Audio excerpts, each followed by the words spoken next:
It happens in the blink of an eye, quick as a flash, gone in a heartbeat, fast as lightning, move after move, tactic on top of tactic. The Bullet Chess Championship on Chess.com features the fastest, quickest, and the most demanding chess you'll see all year. Oh my goodness, Queen B6. Oh, Queen C5. Oh, Oh no, H4. we're making him off the board. Morning with the dub. Ah! Oh, he's made it. Oh my goodness. G3. And does he have more time? Just pre-moves. Bullet chess at its finest. Lock in. It's the 2026 Bullet Chess Championship. Look at him scream.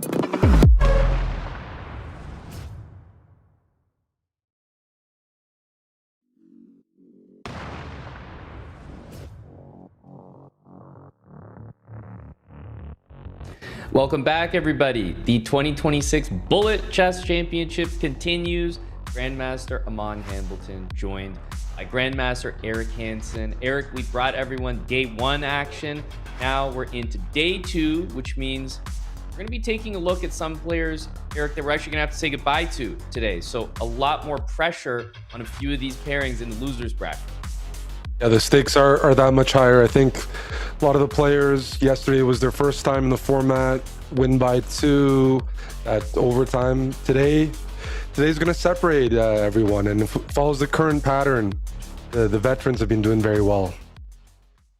Yeah, I think the day two action is going to be a little mix between the high level, we haven't lost yet winners bracket and players fighting for their lives. So let's take a look without further ado at the bracket so you see exactly where everyone stands at the moment.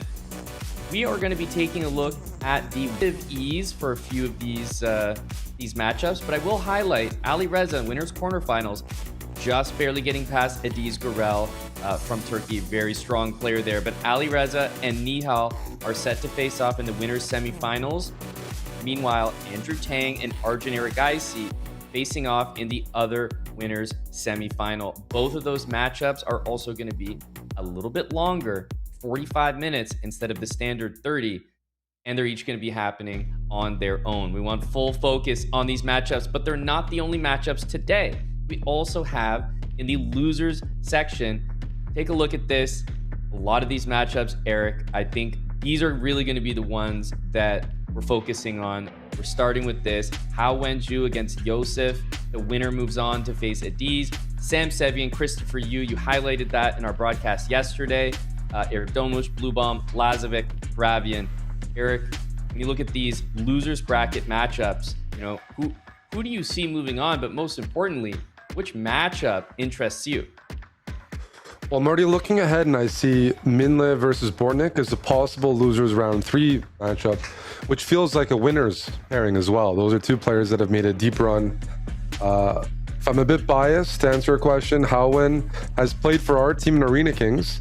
Arena Kings is one of those weekly tournaments that I think a lot of these players have played at before, but he's played for us, so I'm a little bit, maybe biased, like to see him go far so we can recruit him in the future. But Adiz and Bortnik stand out to me in the losers bracket right now as two of the favorites.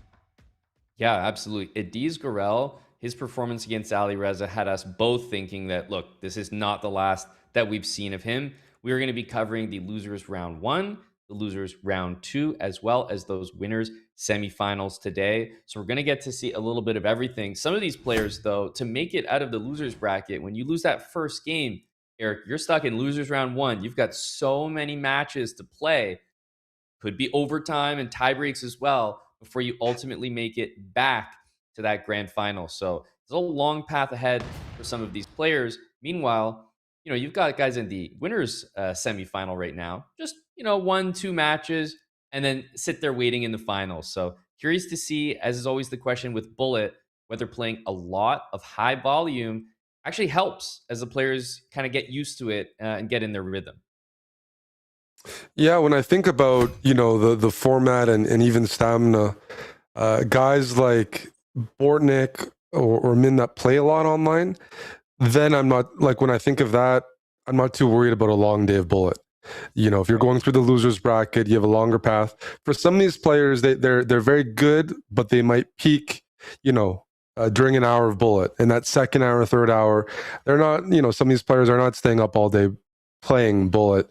But for some of these guys where they're play a bit more online, then that second and third hour might actually be a benefit to have a bit of a longer path to the finals. So we'll see. I mean, we have the game right now, Paravian and Lazik, and I'd say this is a good example of two players that we're not as familiar with when it comes to their bullet skills compared to their blitz, but they've made it this far, and they both made it this far playing a similar brand of chess, in the sense very solid and banking off not blundering, converting small edges, and not necessarily dirty pre-moves and other bullet type of moves. That's right. And it's liquidating a lot here, but this is not really the kind of position that usually you do very well with black. Over the board, no problem. This is a position you could make a draw in, and not too easily, but definitely you'd be the favorite. In bullet, however, it feels like white always has incredible winning chances because you can just use the light squares. And look at that liquidation. I don't think he's going to be making any mistake in this one. Maybe bring the king back around to the other side, or there you go, e5 and f5 opposition. Yep, really nice. Because they have similar styles, that's a matchup I could see being a bit one-sided. Whoever imposes their will will have that momentum. Any match that catches your eye right now? Well, I was thinking about the Christopher Yu matchup. Curious how that one is starting off. These are two American players, and honestly, two players that kind of find themselves, I think, in the losers bracket by virtue of just difficult pairings. Both very, very strong players, and honestly, I think Sam, I would think of as the stronger between the two. He had a really, really close match that we watched yesterday, but Chris already off to that great start. Sometimes you're playing your countrymen. You have a different feel for certain players. So I feel that Chris for you is rising to this challenge here. He is. He won the first game, and when we jumped into this one, he's already up a piece. So I'm not sure exactly what happened, but he'll be up 2 points already. Exactly. Yeah, this one is over as well. I mean, I was going to say we might see resignation, but then I realized Sam, he doesn't usually resign at all. Actually, we see it on the board. Unusual, and kind of speaks to how frustrating the start has been for him in this one. Blue bomb against Yez. I see you just brought this one up. I think in some ways, this is potentially two of the stronger opponents early on in this losers round one. Just a reminder for everybody, top right of your screen kind of explains it as well, but there's 30 minutes on the clock. Top left, you'll see that countdown. You need to win by 2. So, final score of 10-9, not good enough. We would need more games to determine, but it's close quarters here as we're down 4 minutes from the match clock, but lots and lots of chess ahead, and that looks like a big mistake, Eric. Nice tactic. Yeah, the king was almost made it, and in the end, caught. So let's see here. That's Yseph and Howen. I'd say those are two of the big underdogs in this losers bracket. Yep. But yeah, you mentioned earlier, Blue Bomb and is by FIDE rating probably the biggest pairing. Both players around 2,700 FIDE, and they like to play fast and sharp. When I play Blue Bomb, even though he's a very solid player normally in Bullet, he's fast. I think he played the Hyperbullet qualifiers too. Yep. And he's happy to relinquish maybe, playing only good moves and just go to flag. He's one of the, I'm surprised because it felt like I grew up, played him at World Juniors, didn't really know him as a Bullet player, but in the last few years, he's really gotten the hang of online chess and is now one of the better players in the format. Yep, exactly right. It is so interesting to see that he brings that style to bullet chess that may not really suit or match up with his classical style. Opposite bishops, I think this is in general, it's a skill that the best bullet players have, being able to win these positions with either side, because it's pure mouse skills and just understanding which positions you can give yourself that are pre-movable, that you always know you could pre-move safely without losing a piece. Yeah, I'm already surprised by some of the pre-moving as white. I'd be really worried about G4 coming in. It's too late now, but there's a couple moments where Blue Bomb was forced to pre-move and could have been caught. Yes. There was a opportunity there. Yep. Let's go. Lazovic. It looks like he's going to pull another win just as we tune in. 2.5 to half. Good start for him. And yeah, you mentioned potential momentum swinging in one direction or the other. You could actually see a big score, even though these two are really evenly matched. And probably the most surprising initial score is this one right here. Sam Sevian against Chris Yu. Let's see how this one turns out. But Chris has been very impressive for me thus far. Oh yeah, I wouldn't have guessed this, although stylistically or even like when I mentioned yesterday, some players have the capacity to tilt. Sam's one of them. I don't know if it's an actual tilt, but he maintains his speed and doesn't mind. Well, in this one he won the game, but that almost turned into a 4-0 start. Yep. Yeah, four is, I mean, it's a lot to come back from. I think in this competition, we haven't seen too many sizable comebacks like that. We've seen some great recoveries, but once the margin gets to 5-6 points, it's really, really difficult for any player, no matter how strong, to come back because time, and simple math starts working against you on the match clock. Yeah, we haven't seen any big comebacks yet. Maybe margin of even 4. This looks like a really cool move, but I'm not sure. Not sure it's going to. Well, I wonder if the king can just come around here. King b6, That's king the a5. d5 though. You'll sacrifice your rook. Yep. You go back and take one of these pawns. I think so. Okay, this is a risky decision, but he's This calculated feels it out correct, here. but oh wow! And now White's king will be too far in some of these lines. King e3. There you go. It's a nice line by Christopher. Final calculation here. Maybe f5, f4. F5. Yeah, this works too. I think you win the race by one move. Yeah, because now the pawn is too Two close. moves. Yeah. Man, close call there, but Chris getting it done with the calculations. Actually, loads of time there at the end of that one, as we see a few leads opening up in most of the matchups. Small leads, but remember, we're getting into a third into the match so far, right? That match clock, 20 minutes or so left. It's pretty significant. You'll take a lead at this point, no matter how it comes. Yeah, and I'm just seeing the positions arising from this match here, and the tricky thing for Paravian with his style is when he's behind, he doesn't have another gear usually, in the sense that he plays his openings and it works. If it doesn't, it doesn't. But you'll have to take some risks against Lazovic. Whatever's happening right now isn't going too well. Although we've seen against a player like Arjun where Paravian did make a bit of a comeback, took advantage of some mistakes. Ooh. Oh wow! I thought, yeah, rook takes f7 there was possible, but This is gonna be a time scramble. The rook is better, but rook e5, yeah, that's a big move. 4 seconds though. yeah, you'd like to say that black has this 2.5. At least you should be able to get rid of that pawn, and he does so. Then you can think about trying to win. Made on the board, but that's a big gold. The worst feeling having that checkmate, but at least you got rid of the pawn. Because objectively, worst feeling is actually losing that position rather than drawing it, and it does happen. So in the end, well, actually, I'm looking at this and really wondering where the time went. It's almost like he wasn't at the game when it started to be down 15 seconds.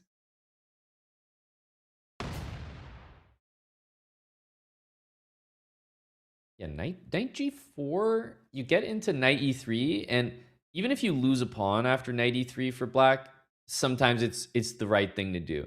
In this case, I don't even know that you're losing the pawn, but often you're just ready to sack. And kind of the same idea with white here. That pawn on d6, I don't think white believes that he's going to be able to keep that pawn. It's e4. Both players using the same idea. The bishop on b1, though, enters the game, and I feel like that's unnecessary counterplay. Look at this.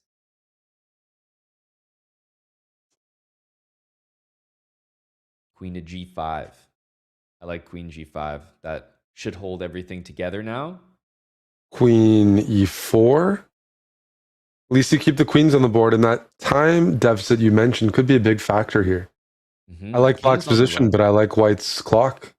Oh, I think queen h4 was mate there. Queen Yes. h4 was, yeah. What a weird idea, queen h4, and we might actually see a repetition. But white has so much time from earlier. Oh, white has to win this. Yep. Queen h4 is coming, or queen b4, then you check. Milk that Wasting clock. a lot of time. Yep. Check. And that one, I think the one thing we've noticed from Hao Wen-ju is the time scrambles at the end. He seems to be a little bit worse than the competition in those moments. Oh no, rook g2. What a clutch win. Oh my goodness. That was very poor from Yseph to give up the piece and then put himself in a mating net. That's really unheard of to allow that to happen is really crazy, and it goes against what I just said. I mean, the truth is, Howen he really doesn't execute in those final moments because he puts himself in deep time pressure. However, we just tuned in a moment where he actually did, and he won probably the most improbable game to win. He was down like 15 to 20 seconds when we tuned in. There's no way he should win that. Yeah, it reminds me we're hosting some Blitz at the house this weekend, and people are playing, and there's a rule in chess. If there's mate on the board, even if you flag, mate on the board wins. And so the point is in bullet, like if your opponent is down to a second or two, it doesn't matter how much material you're down, just don't get mated. You have to just practice anything but checkmate. You can lose all your pieces except for a pawn. Do whatever you can, but don't give them an opportunity to even come close to a mate, even if it means sacrificing more material. That's because, right. And that's a frustrating one. It's the only thing that matters. So let's see, f4. I thought white would play f4 and try to get rid of the double pawn, but he's trying to trade the rooks. Rook g7 is a really funny way to keep the rook on the board. I like the conversion so far. This is very nice. Bishop is the exchange is one of the easy material imbalances in bullet. Oftentimes the exchange is easier to play and you gain time. Here, that bishop on c5, you can't really do anything against it. So you need to find a way to use your two rooks and win other parts of the board. That might be the h6 pawn, might be putting the king in a mating net, but it's going to be, there's already time advantage for black. That's something forceful has to be done. I'd probably push, win that h pawn. Very nice. Yeah, now the rook has to come back around. White's done a really good job using the light squares here. Down 4 seconds though. Oh no, this is clumsy. Okay, this rook takes e4. That's good. Still though, connected past pawns. Yeah, Push. at least here for white, every move can probably be a pre-move. It's down a second. King and rook versus king and two pawns. I like the two pawns I'm on. Yep, that's a good call because he's oh man, another throw in this matchup as black is definitely going to get that win. This has been back and forth just as we've tuned in here, very evenly matched. Well, good news for maybe fans of Sevian Amon. He's caught up a bit. Yep. It's 5-4. It's a streaky match, and great comeback there.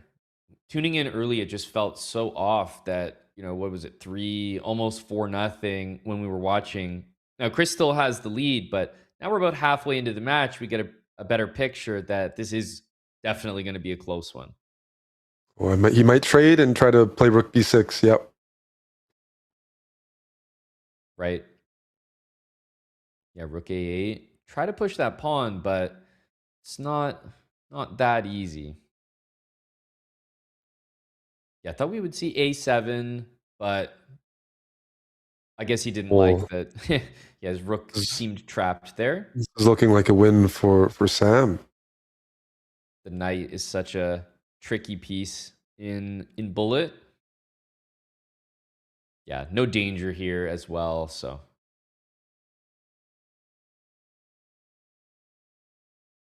The knight is just jumping around. You have g6, and everything is covered. Not to mention that bishop is probably going to be lost as Yeah, well. White's up a couple seconds, but having that bishop is not good for pre-moving. The knight is No. a much more versatile piece, and I expect through a few checks here and there that, oh, wait a sec, Sam's really got to speed up. Okay, no, he's good. He has. Yeah, this would be a pretty big mistake, but I'm He actually did. impressed. He slowed down at some moment. That I don't know. I gotta Probably say, Chris, you doing that with the bishop, Eric. What was it? 4 pawns moving up the board. Yeah. Like that should be the easiest position to pre-move. You can just stay on dark squares with the light squared bishop. So full credit to Chris Yu for escaping with 0.5 points. I'm not sure he deserved there. Yeah, sometimes the board gets a little stuck or during a replay, but pre-move anticipation and guessing when both players are down to a couple seconds, that might separate a couple of the players in their matches today. Who predicts those late game, pre-moves the best? Mm-hmm. In that last game, Chris definitely pulled a half point in that wasn't expected. Okay, this one is 4-3, and it's actually kind of interesting looking at the scores. This match is 4-3. We saw the previous match was like 5-5, 6-5. So just the sheer volume of games means that these games are going really, really late, and compared to some of the others, which are finishing quicker. Yeah, this match is following a very predictable pattern where Howin is usually ahead on the board and pushing, but speed and maybe just that tactics a little bit. He can be tricked, he can be flagged, and if he can convert all his good positions, this will be very one-sided. That's not going to be the case. He's down, but I'm guessing on average he's been winning like maybe 80% of the games. So to be down a point, some people, that's bullet chess. You can lose to people. If you get good positions, it doesn't matter. It's all about the results. And right now he's I mean, that game's a great example of what Yseff's able to do with the time advantage. It was 2 connected extra pawns, and whoa. I mean, I can't even keep talking about that because the scoreline shocked you as much as it did me. Yes. 10.5 to 1.5. That is wow. Crazy impressive. Blue Bomb pushed Tang yesterday, was leading the match in the first half. This score line is I would say Blue Bomb is capable of tilting, so this doesn't surprise me as some of the players in the field. Right? This game is over. Yeah, okay, he resigned that. Yeah. But it could be the end of his tournament. I think he's maybe accepted that fate. Yeah. That's the thing is, okay, he's winning this game, but just look at the match clock. I mean, this kind of lead would you don't just turn this around. It's basically over already, which is probably going to be our most one-sided score. Even if it evens up near the end, it'll definitely be the most one-sided match. Yep. Let's watch this, because if White loses, then it's just one of those days where it's like you start to believe everything that could go wrong has gone wrong, because if you can't win up a piece. I think he's gonna pick up maybe a second win of the match. Consolation win, but you make no mistake. And I mean, that will be an exit for Blue Bomb. I don't think it really matters, but just goes to show. I mean, Yez could waste about 30 more seconds there, and he's feeling pretty confident. This match is very tight. Lazik is up a piece here, but 5-5. I have to say, I'm a little surprised, a little impressed by Paravian keeping pace. I think back to his match yesterday, and I recall being impressed yet again. So at some point, I have to stop underestimating, because he's made it to the event and then showed up against different styles of opponents. Is he gonna get watch for the king walk? He's trying to just mate him down a piece. I like it. Paravian has him like unable. You got him thinking there. Oh my goodness! Queen D2. King walk worked. Oh my! Actually, king walked and bullet. And you don't see Lazik lose much. Losing to a king walk up a piece, That's It's shocking. just checkmate. What That's an checkmate. impressive idea. There we go. Paravian takes the lead. He just walked along light squares in a bullet game and Down a piece, a full down a piece as piece. well. I respect it. I probably would have resigned because I Wow. never beat Lazik when I'm down material. Yeah, Dennis is just, you think of him as such a solid player when it comes to being up material or ahead, having an advantage. Think of him as someone that just converts that. But Bishop that's what I mean. It d5. kind of Oof. gets in your head. Oh, that's right. Bishop b5.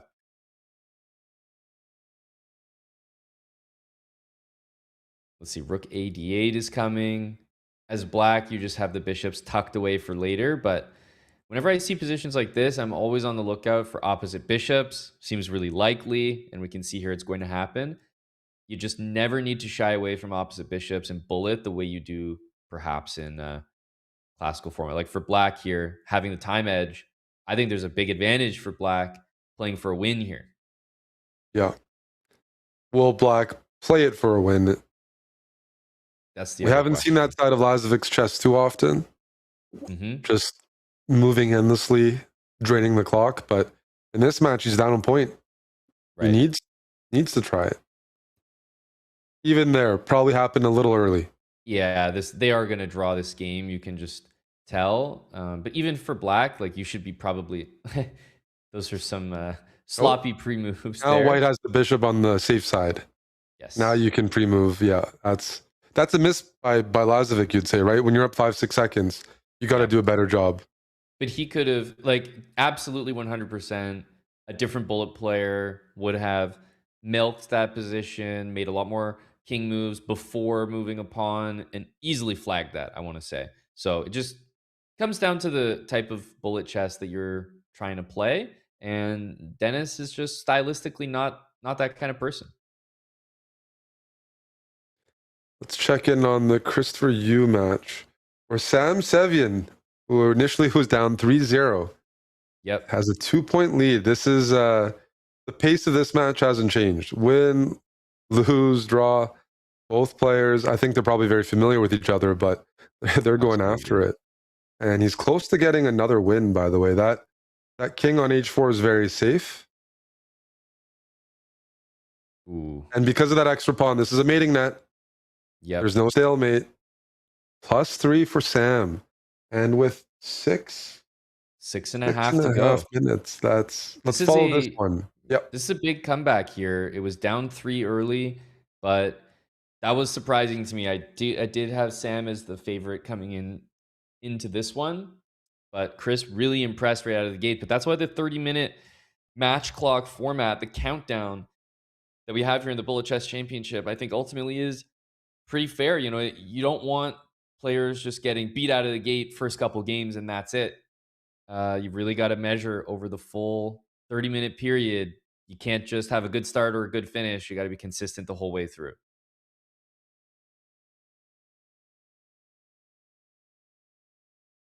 I'm surprised. Yeah, I was going to say we haven't seen knight g5. We see it now.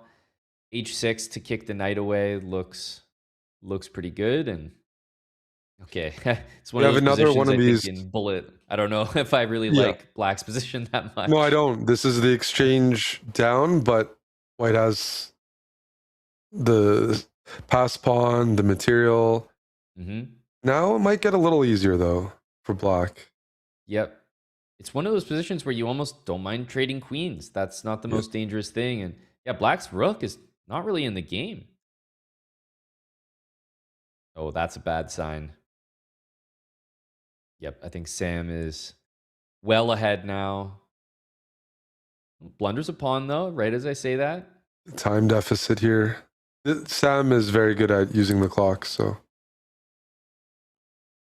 Yep, and this will do it. Gonna march that king around and make sure to take the F pawn. Huge time lead, like that 15 seconds. So, by the way, speaking of huge time advantage, what about this? Looks like he's up 2.5 to 5.5. I think Paravian's just trying to play this out as long as he possibly can.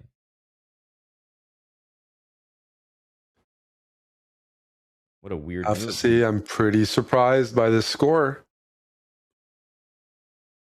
Yep. 4 minutes left. Paravian still has a lot of work to do because it's going to be a 2-game deficit, you'd think, here after this result.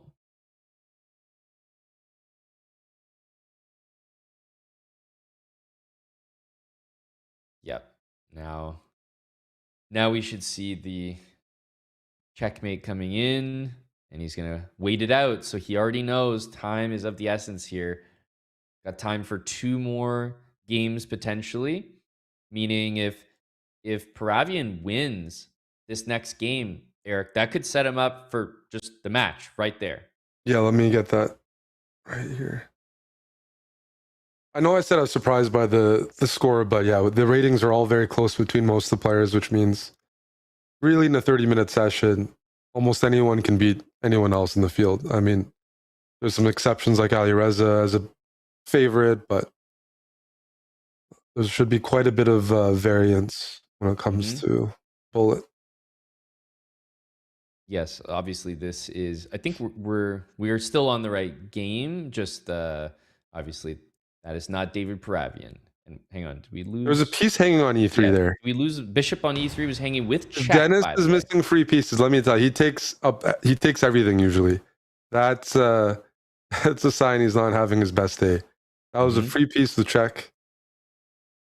He's still doing well, but clock is a factor, and I think he's focusing now almost exclusively on the clock. He has been the whole game, which is why he missed the piece. He's built a 10+ second time advantage, and it's off the back of just not even thinking. He has his ideas. He's not even like pondering other moves as they come up. There's some trades. Slow maneuvering game, which suits both players, but definitely means we're paying more attention to the clock. Trouble now. White needs some counterplay, like some kind of mate threat, but I think you can just take on E3 and play Go bishop D2. Yeah. That's what I was thinking. Nice and simple. You're threatening it again. Knight E3, bishop D2. There's also bishop E1. Yeah, massive time lead. Big win. He's still in it?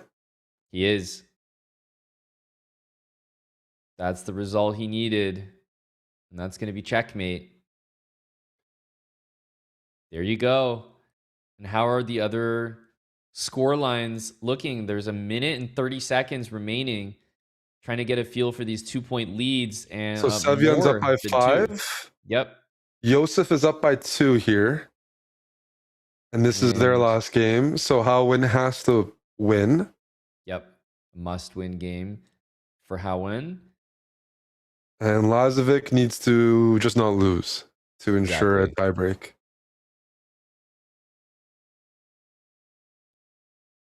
Yeah, don't know about it. It looks like in this match the speed really has paid off for Yseph in a really good way. Knight B3, or maybe Knight D2, Knight B3. There we go. Yeah, this is a very solid approach from Howin, seeing a bit of an exchange. Slav structure and Bullet. You don't see that every day. Bullet's Well, it's it's okay, but it's not okay when you need to win. Right? Yeah, he's down also 10 seconds. When you're playing this style, you usually want to be super fast. Your goal is to maybe take a small advantage, otherwise, hopefully flag. But I don't see the advantage or the flag. No, I don't know either. Let's check in on the Lazik game. A draw is okay. Draw's okay, but Lazik is down 2 pawns, but he's up on the clock. Yep. This This is looking good for White. Yeah, I feel like White is preferred. Yet winning that pawn is huge. There's just so many checks to deal with. But this was necessary, Dennis, to try to win by flagging or something a bit unconventional. Yeah. Up by 10 seconds. Just needs to not get mated. Anything but mate here. Yeah, mate is the word. Maybe the A pawn on A4. A draw, don't do that either. Black really picked up the speed there at the end, but not enough, and it becomes level with time expiring. Paravian, and look at this. Oh no, you're completely toast here. Yeah, this is going to be over. And that means that Yseph is going to take the win in the match, which leads to the elimination of Hao Wenju here. The 30-minute match clock is expiring. Get those final tallies in. But Eric, we know from what we saw that there were some big score lines. Let's take a look at losers round 1, which has just come to a close, and see where we stand here. Hao Wenju loses to Yseph, which means Yseph moves on to losers round 2. He'll face Ediz Gorel, which will be a real test for him. Sam Sevian cruises after being down 3 games at the beginning. Christopher Yu only scored 2.5 points the rest of the match as Sam Sevian takes him out 12.5 to 5.5. He moves on as well. And we also have, I think the pairings are just, so Sam Sevian, I think, should play Parham, and Yez absolutely dismantles Blue Bomb. We saw that earlier. He should face off against Bortnik. Meanwhile, we have a tiebreak, Eric, which means the players will play additional games in the 1+0 format.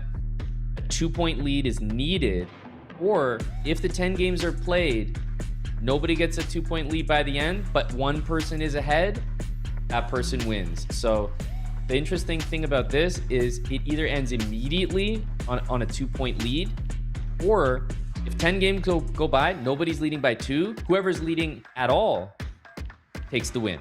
So these games are going to get underway momentarily. The players just get a really short break. We want to send them right back into the action. And I mean, a little bit of a choke, right? Eric at the very end for Paravian. I think he had that lead. He was seeing the stars aligning, advancing in this competition, but Lazik called it as one of the closer matchups. He made it close at the very end, and he won in the clutch, which means pressure on both of these players now, especially as we get underway soon. Yeah, it's going to be our first overtime where the tie, it's completely tied. We had 2 yesterday, but both times there's a player with a 1-point lead, meaning they win a game, tie breaks over. This one,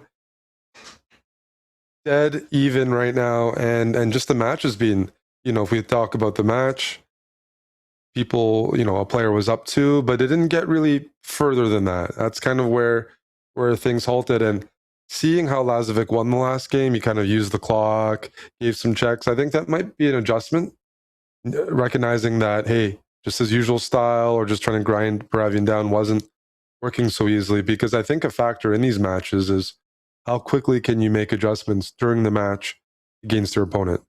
And that's going to be a factor moving forward, especially if you have other tools you can use, other openings to try, pre-moving, endgames, things like that. So here, Lazik already up 9 seconds. That's not a small amount. The goal is to just prolong the game and keep your opponent guessing, who has less time.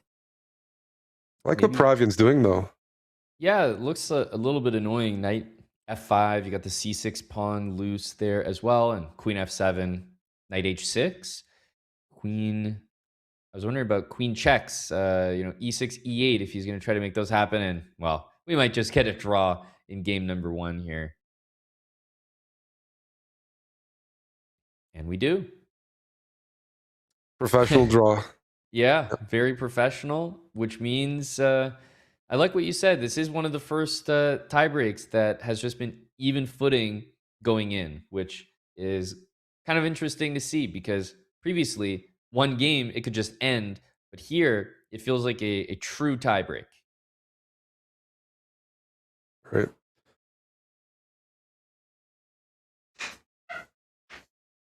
Not surprising, the players are playing theory, some serious theory in bullet. In this Tarai structure, white sacrifices a d-pawn, plays e5. They played this in the match, and Exactly. Long story short, white gets an initiative. Black's bishop on b7 is sometimes just stuck behind that pawn. Even here, even though white is down a pawn, it's an isolated pawn, and bullet, whichever side is easier to play, sometimes that's simply enough. Mhm. Although I'd say it's an accomplishment for black to get the queens off. That takes away a lot of the firepower. Yeah, very So solid. equal. Look at this. Yeah, They're trying trading their down best. completely, like almost happy to trade down, and this endgame here, black is accepting a pawn deficit, which I find a little surprising. Oh, Although, yeah, that's a after rook, mistake. yeah. That's Just definitely a playing h4 mistake. might be the mistake because then, yeah, rook c4. Yeah, it's funny we're analyzing king and pawn end games, but these guys stick to their guns and they like playing very solid. Black has a good version here, and I think Dennis will try to force a draw immediately. Yeah. Also, we've seen that these players are not like, Oh, yeah, there's an opportunity to trade there. I'm curious how much black is going to play this on because the match so far has not featured a lot of flagging in moments like this. block with the rook. Good attempt. He's up 4 seconds. This is very good from Paravian. It's amazing. We should have seen a lot more of this in the match, I think. Yep. Just don't allow repetition. There you go. Throw in a pre-move as well, like g5, g4. Yep. G5, G4 should objectively happen. And Look finally, at that. we see a flag. I think this, maybe it's the tie breaks, Eric, that's brought it out of these guys. But absolutely, like you play enough bullet. If you're not taking wins in positions where you're up time in a quote unquote draw or equal position, if you're not taking those wins, you know, what's the point, right? You got that time lead. It has to account for something. Definitely. I think it's become clear, and maybe to Paravian during the match, maybe it took him a bit to notice that this is an opportunity to push Lazik. He's not that comfortable shuffling back and forth and doing it pre-moving and all those bullet features. He's good at making very good moves, but if it's just shuffling back and forth and playing the obvious, but doing it without spending any time, that's a different skill. That's a different skill, and that's one where might be less experienced in. He's certainly not a player we associate with dirty flagging. That's right. Well, he's demonstrated it because he's had the opportunity to do it himself and refrained. And I think eventually that's not a winning bullet style. You're leaving a lot of points on the table. Let's see how it works for him here, because now for the first time, there's huge pressure on Denis Lazovic. You play that equal position. Paravian is going to start sensing his moment again. Mm-hmm. This feels like, oh man, that was close to mate. Yeah, it almost looked like force mate. These guys could just keep trading blows here in this because all of a sudden it just looks like a win for black once again. Yeah, and a feature of Dennis's games is when he's ahead, he doesn't give you chances usually. This is an example. Black, like white's, well, every time, dude, I'm jinxing myself because he just messed it up. And He messed it up. Oh, he's completely lost now. But pay attention to the clock. Knight on g3 and use the rook. Everything is safe here. And Rook d5. Yeah. Oh, Knight e2. Forces things off. Huge. And that's it. That has to be it. Oh, a draw. I thought he would keep the king near the pawn, but sort of shelter it. White played to capture the pawn, and I think that was a mistake. The very end of the game should be just about preserving material. But okay, on to the next one. Dennis stays alive. Skin of his teeth, though, Eric. I think he's really starting to feel the pressure, and Paravian is starting to realize, hey, in those final moments, Dennis is looking a little bit more shaky. This, however, is not the final moments, Eric. This looks like a really bad position for black. I love what Dennis is doing here. Yeah. Yeah, great bullet energy, willing to sack. Queen c8, I guess, and then queen e6. I would have played maybe queen f3, tried to bring the knight to e2 and f4. This is looking good for black, though. All of a sudden, questions. Where is that knight on e5 headed? You don't want to trade everything off. The knight on c3 is not a participant. Yep. No, this is looking. d3. It's a wild move. Yeah, I don't mind it. Well, I like Paravian's position. I think he needs to liquidate. Oh, knight f1 check. That's Oh, very that tricky. is very unpleasant. Knight F1. Oh my goodness. It's almost How do no you stop answer. that? Oh, No, he just had to allow it. It froze him there. Oh, the pieces are all coming in. D3 is hanging, and that's may as well just may as well just give that up, and that's it. that's it. What an attack right there. David Paravian, very, very impressive. Will take the win in the overtime, the tiebreak format over Denis Lazovic. He has that 2-point differential, 11.5 to 9.5. You could tell Eric, he was just sensing that weakness at the very end and pounced on his opportunity. And that means he does move on from losers round 1 to losers round 2 as well. So here are the updated We have the matchups Turkish here. bracket. The bottom half of the lowers bracket looks very scary. If a D's on one side, Yaz on the other. That's very scary. Yeah, this looks very, very. I'm looking at these matchups, and I mean, Yez and Parham, Sevian, Bortnik, and Minlay. Okay, so I guess these are the correct matchups now. Minlay against Yseph, which is much different than Yseph against Ediz. So in terms of matchups, I think that's a little bit better for Yseph. But obviously, with losers round 1 wrapping up, we have losers round 2 ahead. And before we get to that, I want to remind everyone that's watching these Bullet Chess Championships and watching the streams in general that your time spent watching the tournament actually turns into currency. That's right. Make sure to use your channel points. Right here on Twitch, you can redeem them to play games against our mods or even producer Bick, get a gifted sub, or even grab a 10% merch discount. And you can just type !reward in the chat for the full breakdown of everything available to you. The players are going to take a hydration break, and so are we. We'll be back with more action as the Bullet Chess Championship continues right after this.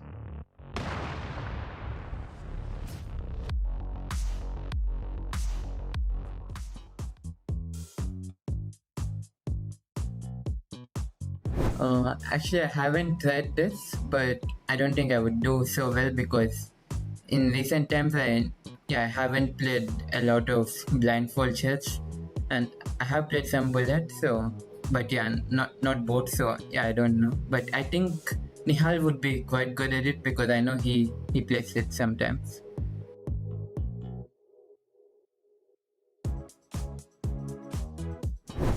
I think it used to be good around like 2020, 21 because back then I used to play a lot of bullet and I had touch. Now I wouldn't say it's terrible, but yeah, it's nothing special. It's average, I would say. It wouldn't be my strongest first win.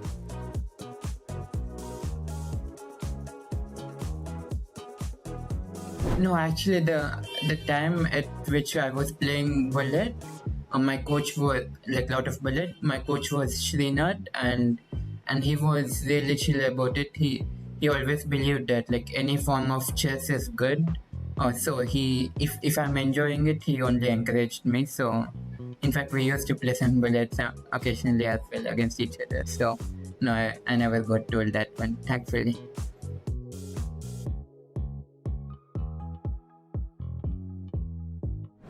At one point I used to, and even nowadays, like if I think like some game was really interesting, I remember like in this bullet brawls, for example, I remember against whom it was, and after the entire arena I just check how I fared and yeah, just check the curious moments.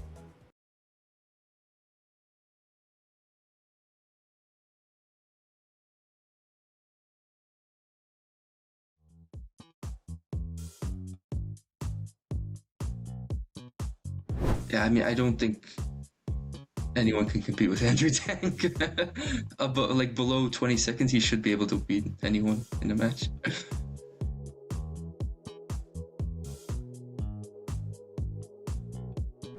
Okay, there's like a pre-move catch opening, e4, knight f6, e5, d6.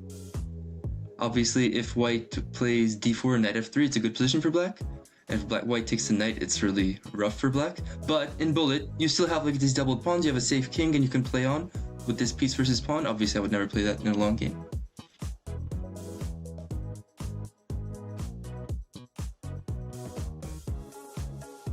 Oh, definitely non-dominant hand. I mean, if you can't play with your left or right hand, it's just impossible. You're not used to all the tricks and speed and pre-moves, and clicking.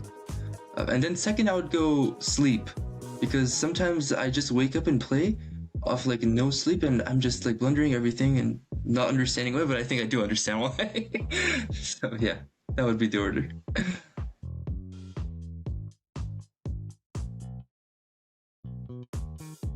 Yeah, I mean, I don't think it's like necessarily bad, but you shouldn't play hours of bullet. Maybe like 5 games to get your brain going.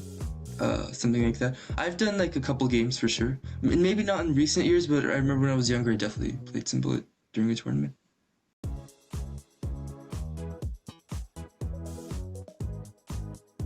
I just love how fast-paced it is. You know, I mean, Blitz is also fast-paced, but Blitz like pre-moving as well, and like, can you outwit your opponent with pre-move catches? Can you calculate faster than them?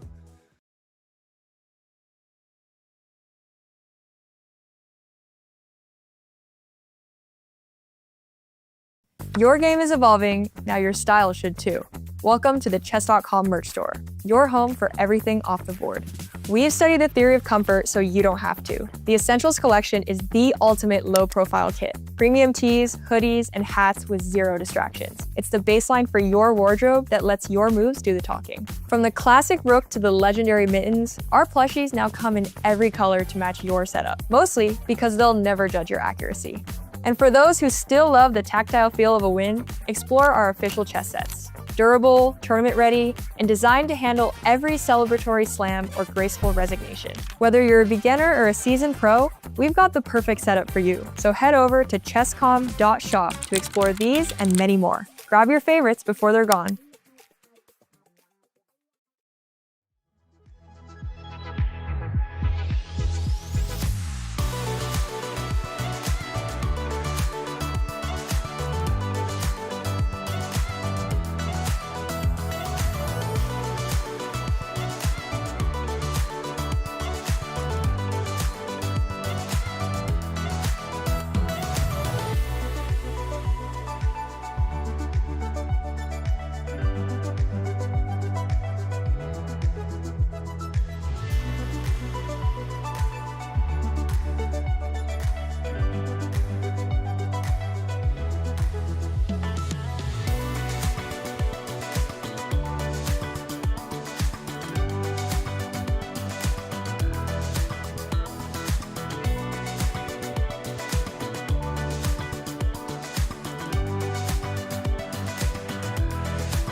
Welcome back, everyone. The Bullet Chess Championship continues. We just saw the first losers bracket round, and that means, Eric, that we actually saw some of our players finally depart from the competition in this double elimination event.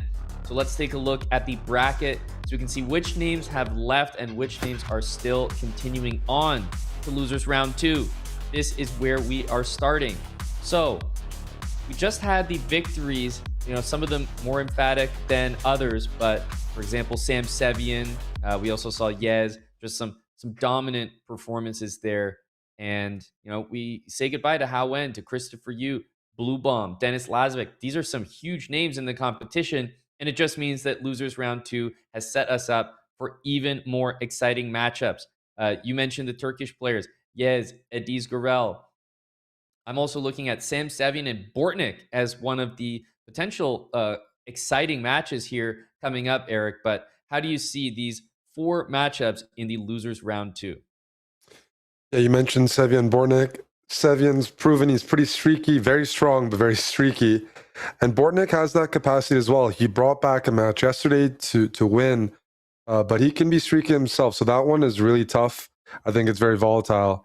I think the performance we just witnessed from Yaz, like winning with that margin of victory against Matthias Bluebaum, that can't be understated. He is one of the names to look out for. I think he's a favorite against Parham, against most of the losers bracket.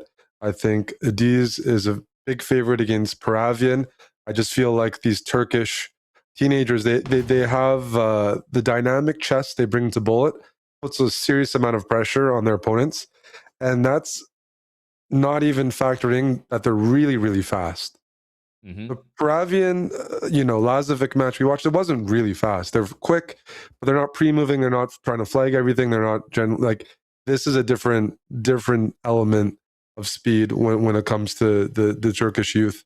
And I think they're going to be pretty serious favorites in their individual matchups. And then Min versus Yseph. Yseph is kind of the underdog role. I think Min is the favorite. He's played this format for years. But I think you and I can relate a little bit. We were maybe even sometimes better at Bullet when we were IMs, or somehow had that element of underdog and speed that once you get the GM title, or you start playing a bit too precise, don't count out the underdogs a bit is what I'll say. I think Min's a favorite, but sometimes you have that edge when you're the only IM in the field. Yeah, that's a good point. Things are underway here. Match clock, top left of your screen. The format is also there on the screen as well. Just a reminder, it is a win by 2, 30 minutes on the clock. Score as many points as you can within the time limits. And the win by 2 means that those final moments are absolutely critical. We saw an incredible margin of victory for Yez in that last matchup. I think Bluebaum is incredibly strong as well. So let's see here. Rook takes d4, knight b5 is the tactic, but Yez immediately with rook d2. Queen takes d2, my head hurts. You can take on e8 at the end. Wow. There's a whole calculation. And by the way, at the end, it's equal. Yeah, the material is level. It's level, but that was crazy. Yeah, what a calculation. A5 This is the type of position that I need to see something from Parham, because when it comes to a time scramble, I'm going to favor Yaz. And Parham is a streaky player. The knight is simply trapped. No tricky checks. And look at all the in-between moves thrown in, the time difference. This is 100% over, I think. Yeah. Parham's a streaky player. So this is one where if he doesn't get a good start, it could really go south. Yep, he's definitely going to lose this one on time as Yez picks up the first victory, and he kind of ran away with that match by winning early. So we'll definitely keep an eye on this one. Oh, let's go to their next game, Amon. Let me just see what we missed. Oh my goodness. I said he was a streak, he's capable of tilting, but I didn't expect this. So he thought after the knight got attacked with d4 that white would move the knight to e2 and he would play c5. A very good move in that position. The move that Yez played is 100% a good move, maybe just the best move in that position. So it wasn't like he snuck in a dirty move or anything like that. Parham just should not be pre-moving that move early on. And that can be very tilting. You just get upset at yourself when you pre-move in a position where you shouldn't have. There's parts of the game where you should when you're close to flagging, but early on you have to oh wow. Are we going to see a mate here? The one good thing for Parham is he's up on the clock. Everything can be taken, is hanging. Bishop b5 is now with a check. A really nasty check as well. Let's see the finish here. Yeah, because sometimes these positions can kind of get away from you. Exactly. There's too many pieces loose. Yeah. Uh-oh. Well, there we go. No, that was very surgical. Wow. I want to stay on it for one more, Amon, because If it gets to 3-0, that's Yeah, you want to a evaluate the risk. tilt. I want to evaluate the tilt. See what's going on here, because already Parham, the camera is kind of speaking to that.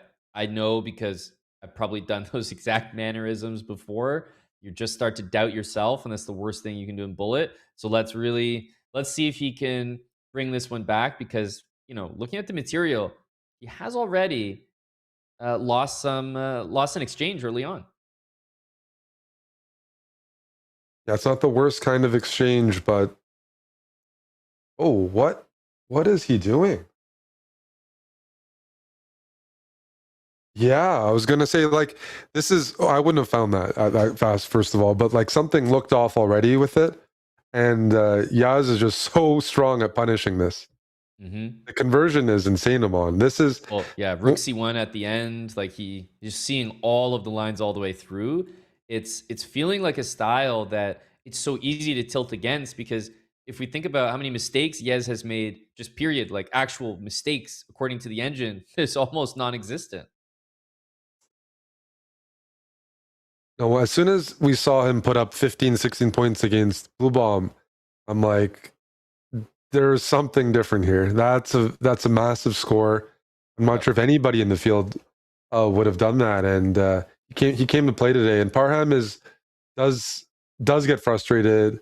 He loves playing Bullet. He loves playing all sorts of chess formats, but he's also very susceptible to tilting, which is good when you play him if things go well. But you need to earn that. You need to earn that respect. And right now, Yaz is absolutely crushing him on. I mean, this is brutal. I don't feel as bad about missing this event. Seeing this, like, yeah, exactly, cannon fodder for the Turkish kids. Oh my goodness. Oh, can't even say that Parham has done anything too egregious. A few mistakes here and there, but when you're playing Bullet, at some point you kind of expect to be able to play a Bullet game, make one mistake, maybe your opponent doesn't see it, or that you don't get punished fully.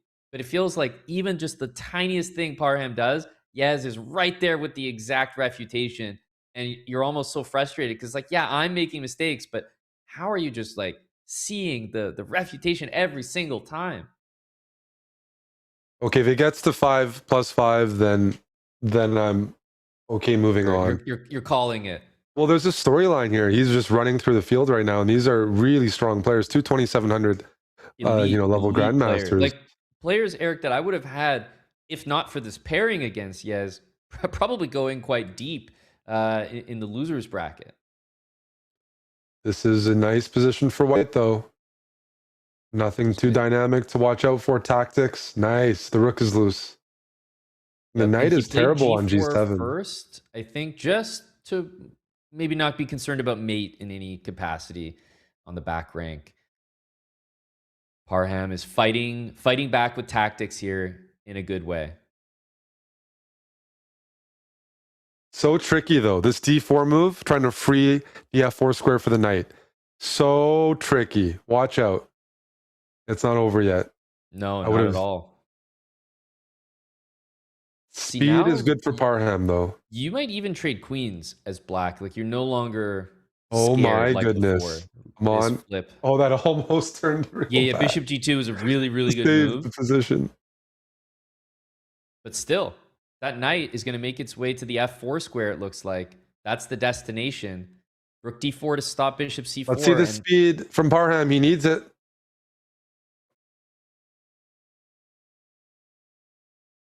I'm sorry, I was actually looking on the screen. Here. I don't see the time. Do you? I do. Okay. He won. Dude, incredible speed. He just caught up 5 seconds and flagged Parham. That is going to put you in tilt. He used his knight and just threw in the checks. Did you couldn't see the time? I'll have to give the play-by-play. Yeah, but I believe it. I believe it. Eric, we got to throw in the white, wave the white flag here on this one. 5-0. I mean, at this rate, we could see an adoption of 10 wins in a row. Are any of the other matchups even close to boasting a scoreline like this? Min has just equalized. 2-2 against 2-2 Yseph. here. I will now check on the Sevian match. Bortnik is up 1 game. Here we go. Bortnik against Sevian. I'm very excited for this matchup. I rate Sam Sevian quite high in terms of bullet, but you mentioned he's quite streaky. I think Bortnik is another streaky player. Like, we've seen him, he's got the head bob going when he's really feeling the calculations. It's very exciting to watch him play. Yeah, he showed he was quite streaky against Tang, where he just never got going, and that was a pretty one-sided match yesterday. Sevian's got some speed here. Oh, rook. Yeah, that's nice.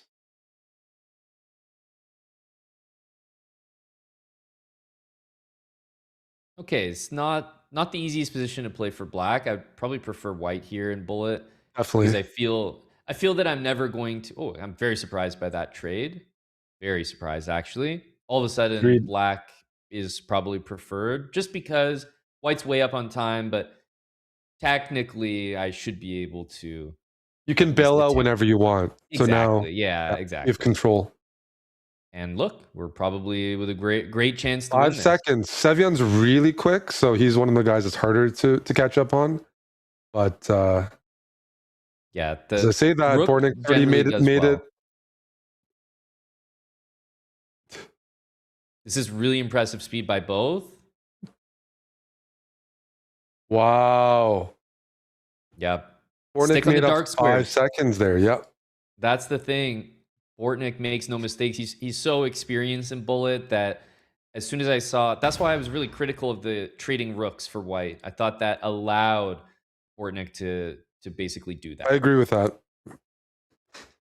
If you can pre-move on a safe square for the rest of the game, or half the board for the rest of the game, that changes time scrambles completely. And that's the key against the bishop. This match, I'm a little surprised so far. So I was right on my game prediction. Which this game is are you on? I just moved to the Paravian and ED's match. I know it hasn't quite updated. I might have moved too fast there. Yeah, I just had to check. There's a lot of information on the screen that wasn't quite lining up with that. But I see Adiz. At least I see him. I can maybe guess the eval based on his mannerisms here.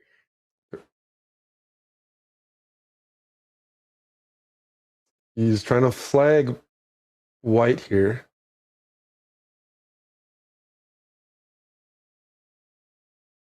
Oh, king c6 is a really good move. Huge. Oh my goodness, what a flip. Very, very impressive. Which match would you like to go to? Min's close. Bortnik's close. Parham, I'm guessing, isn't close. Although there's a bit of a feeling to gravitate towards that match because of how dominant Yaz has been. Yeah, I am. I guess okay. So here, this is 3.5, 2.5.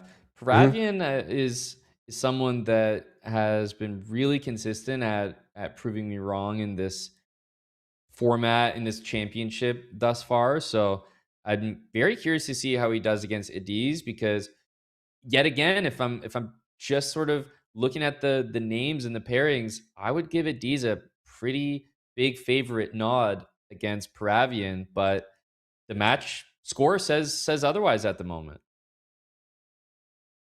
I think you can take on a7. Bring the queen to e3 maybe. How this works.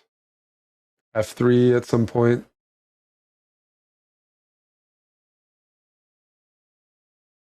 These are the kind of positions that might separate the players in the field. You're up 5 seconds as white. Position's pretty much equal. Can you just flag your opponent on demand? Can you make sure that this 5-second advantage sustains into a time scramble and turns into one of those depressing bullet flags where the side with less time has no chance. It just turns into a pre-move battle. Okay, here On we paper, go. that should happen, but This should be advantage for white, yep. just because you've always got that B pawn that can't be touched. But yeah, both sides doing a pretty good job. Now Paravian, he's now facing a different type of opponent, right? Yep. Against Denis Lazovic, this was basically a guaranteed draw. Draw. But look Bring the at king this. around. Yep. Paravian, well done. Yeah. I think Adiz has probably upset himself for maybe allowing pawn trades happen a little too early, Yeah. but he's still up in the match. Yep. I agree. Impressive, Okay, I though. have to check on the Paravian, Parham. I have to see how and but he's about to win. exactly. I was gonna say. Wait, he lasts no time. Oh no. Oh, that's tough. Yeah, we just got here. I was thinking, okay, extra rook on the board, about to secure another win, but yeah, by the time I looked at the clock, it had expired. So there you go. 6.5 to 1.5 with half the time gone on the match clock, top left of the screen. This is already in, I won't say must win territory, but must undo the damage territory.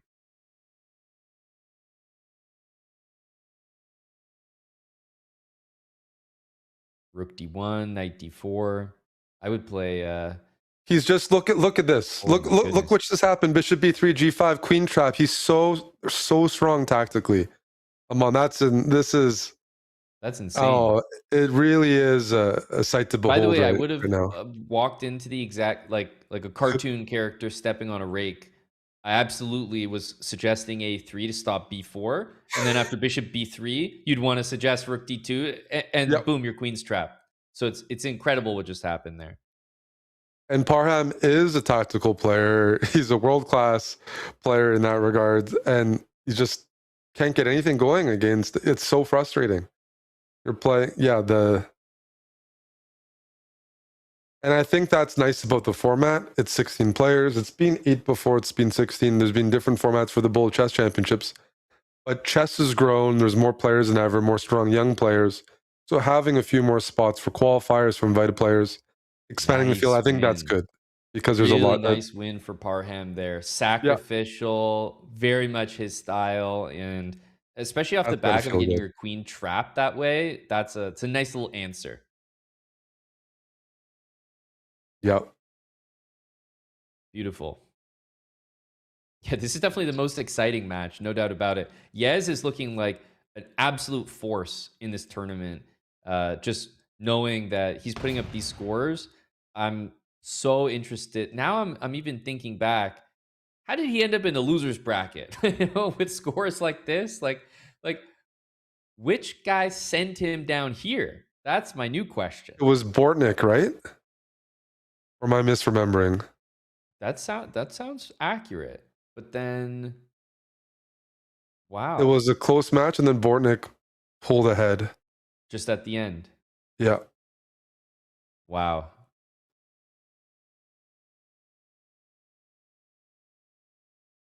Yeah, f7 is defended here. You kind of run out of moves.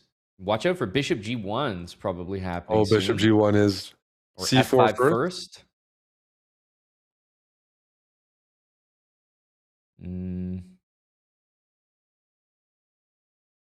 Yeah, bishop f6, c3, c2. The pawn's a decoy, and you also have bishop d4, bishop g1, threatening c1.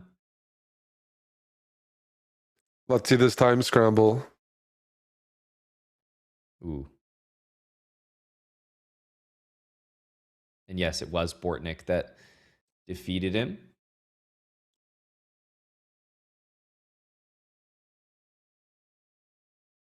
This is getting a little dicey here. White's king has done an amazing job. It's all the way in the position here. Rook f7. Oh, there's mate on f8. What's the move here? I don't even know what the move is. Bishop d6 he plays, but there's no way out of that with time on the clock. That's an incredible win for Parham, because really rare to see Yseph slip up in any way. But up 2 pawns like that, he just let the king walk in. And we can't fully call that match now because there's 11 minutes and it's 4 games. So all you need to do is get +3 from here on out. But there is enough time. The math checks out. Yep, there's 11 minutes left on the match clock. And the scoreline is so different compared to a match like this. 5-4.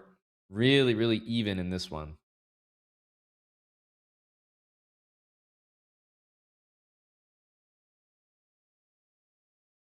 So how is Bortnik doing against Sevian? Because I feel like when we last Check saw, on that. there was a Bortnik's pretty up by good lead. 2, and he's about to be up by 3. Yep, you'd expect a win here for sure.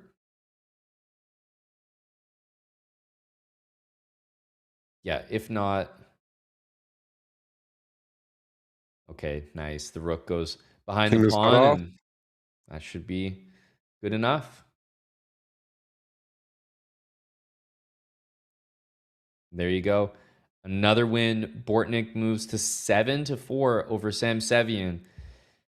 Looking for another deep run from the losers bracket there. Checking in on this match, Amon. Last time we were here, it was 2-1 from Yseph. Now it's 8-2 for Min, which that's a huge turnaround. Yep. Well, he literally just lost right now, but putting up 6 wins in a row, 7 wins in a row against anybody, that's enough. Like that should win you any match you play in this Bullet Chess Championship.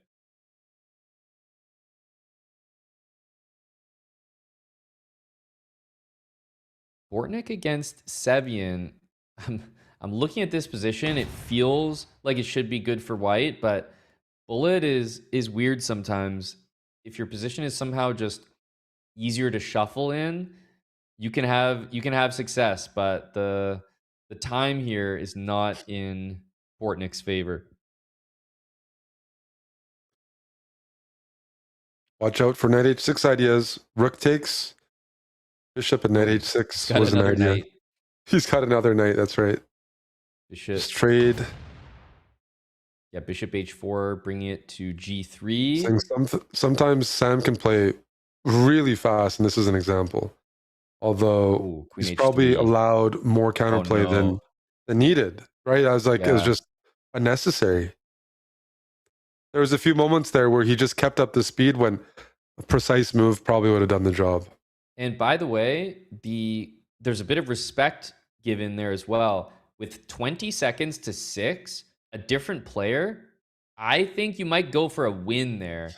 But he knows 6 seconds is a ton of time for a player like Bortnik.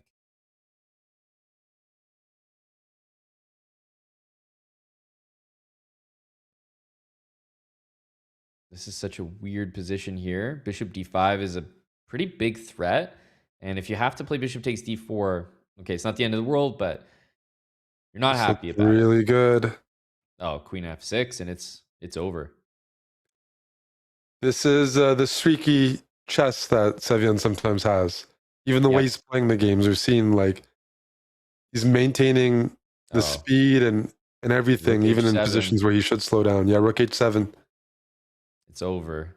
Yeah. You can sack on g6 or h5 if you want. And yep, that'll be GG.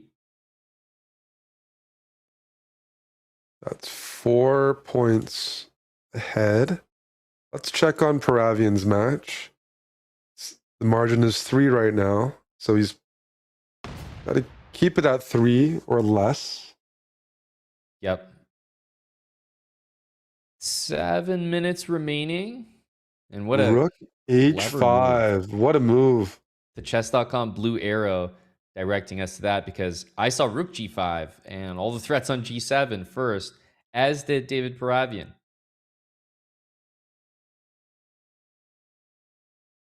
The rook on h4 is stuck. This is a nightmare, both on the clock and on the board. When your rook lift doesn't go well, this is what happens. That rook, yeah, f5, good move. But still not joining the game. No, still not joining the game. This is it's going to be +4 for Adiz. Yeah, this is the right idea.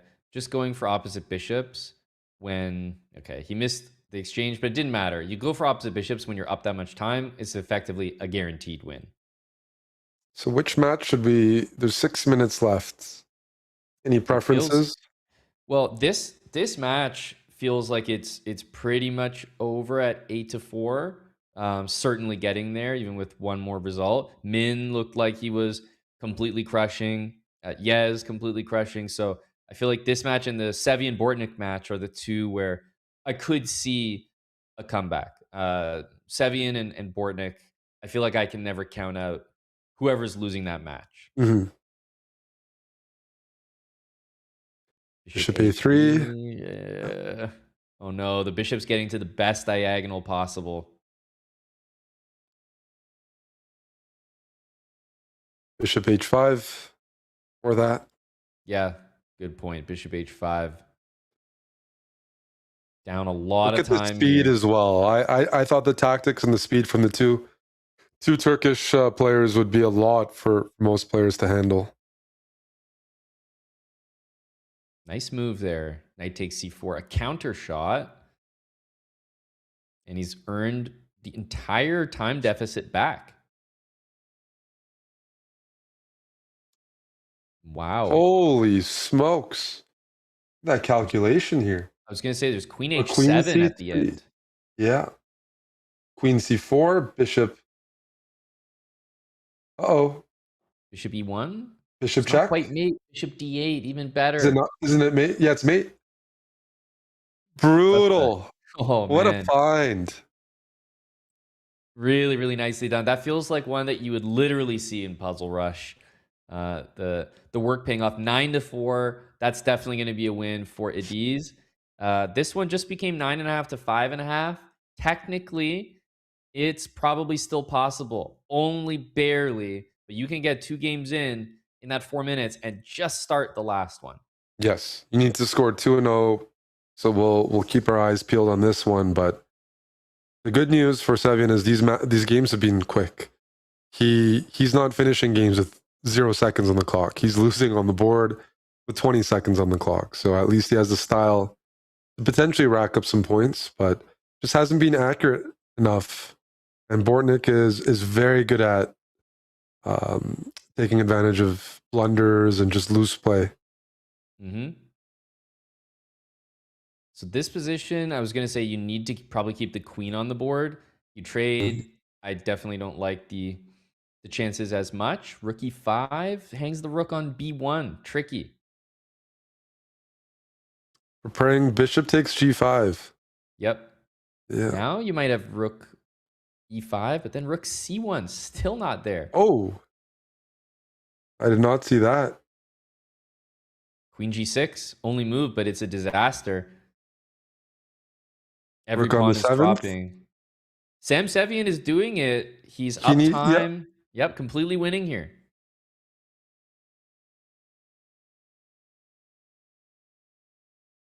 Yep, he's going to need to play a little bit of defense there. Knight e4 is scary. Rook e3, knight d1. I'm a little surprised just rook e7 there, I thought, but Okay, he's going to put the bishop on f4. It's a really, really good configuration. I still think there's, no doubt, especially with the time, he's got this. This sets us up for an interesting finish still. Okay, h7. I don't know if it was a mouse slip. he's got time. The clock's at 2:05. Just enough time here. This is going to be a very close finish. The deficit is 3 right now. So what Sam needs to do with the black pieces is win and immediately rematch and get that next game in. And of course, win that one as well. This looks But it terrible. doesn't look like a good start.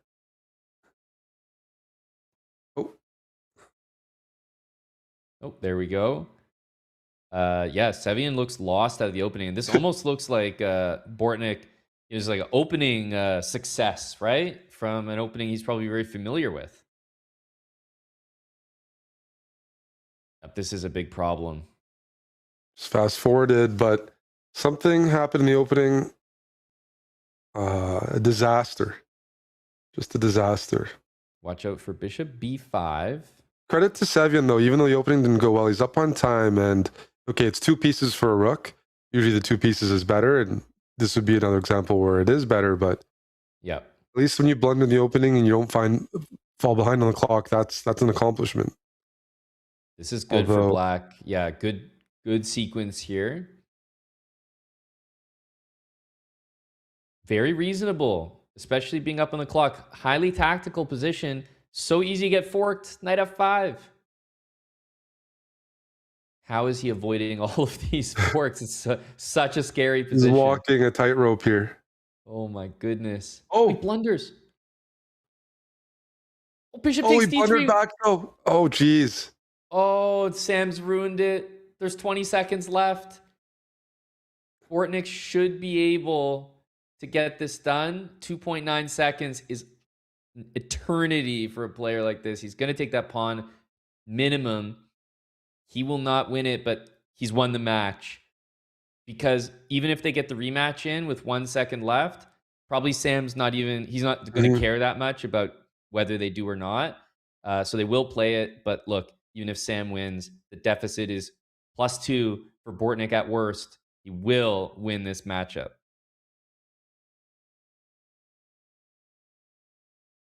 Wow. And I'm glad we had one match that kind of got close towards the end.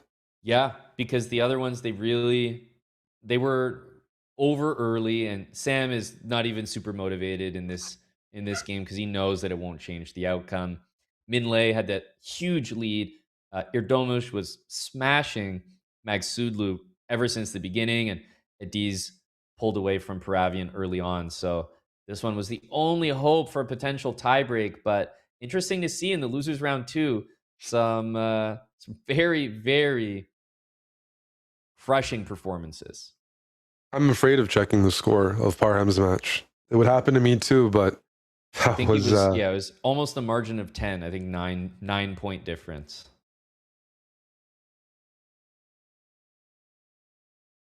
I think the interesting thing is other than Yes, everyone who just was in losers round 1 moved forward and got crushed. Like whoever was waiting for them in losers round 2 was like the bully in the schoolyard, just waiting to collect. Nelson. Oh, that's tough. And actually, I think the updated final score was a margin of 10 for Yes. Wow. So he's put up the 2 biggest wins.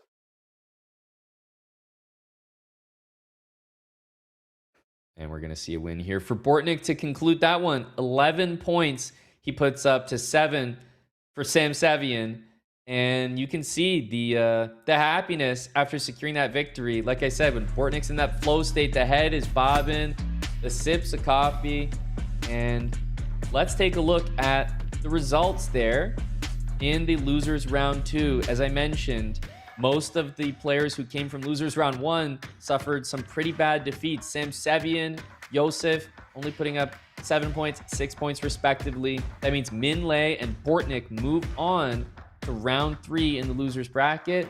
We also saw Yez with, look at those 2 results. Blue Bomb, Magsudlu only managed 3.5 points each against Yez.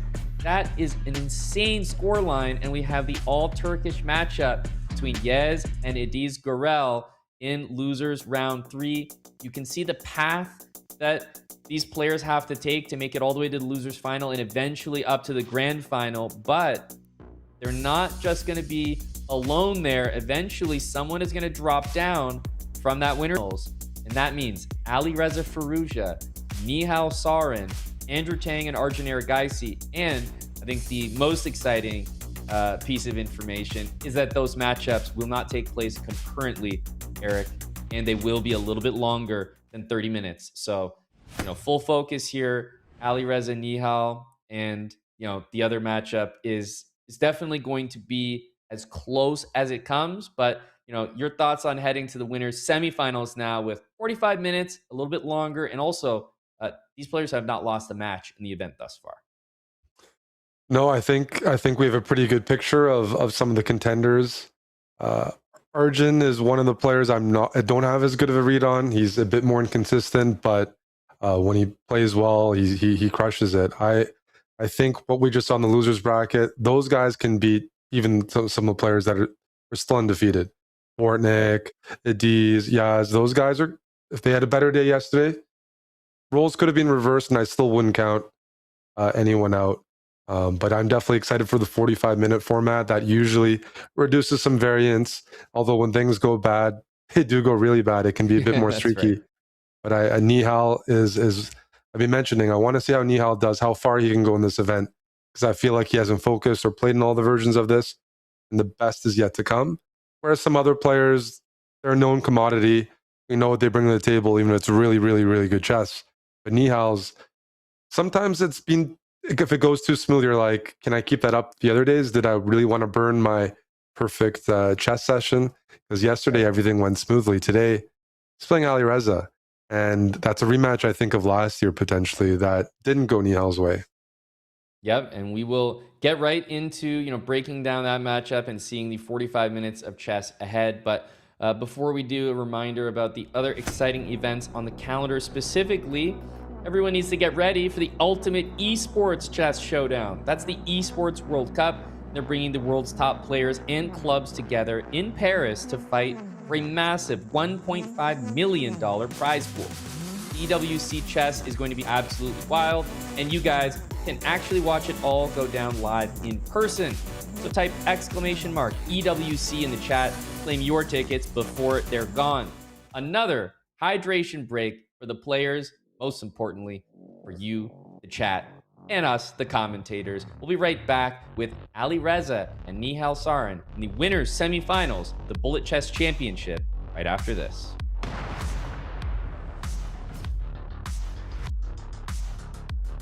We have 4 different puzzles, white to play and win. This one is easy, rook g6, then queen h7, knight g5, knight h6, this is mate.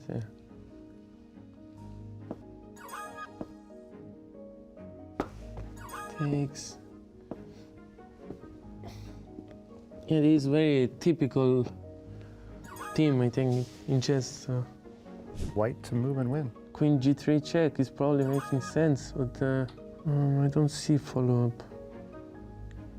Okay, so obviously I have to not get mated and defend. C8 also. Yeah.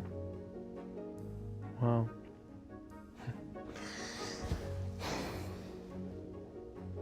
Queen e3, right? Yeah, queen e3. Yeah. Okay. But if king c8? Would have been nice f3, but doesn't work. Queen g4 maybe. Probably not. Okay, then I have to mate somehow. Bishop a7. Yeah, this was nice, yeah. Okay, king a8 is toughest. King c8. This, yeah, and bishop a7 is also very tough. Yes. Okay, not so spectacular. F3 would have been nicer. But okay, it's nice. Probably I should give all the pieces and mate with knight.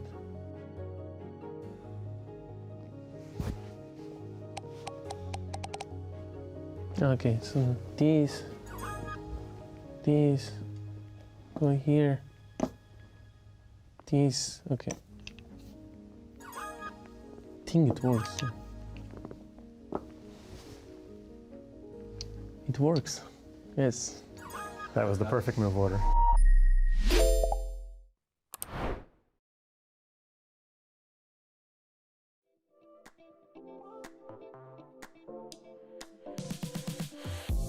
I think tactical vision, you have to calculate very fast. Also, don't forget about mouse skill, right?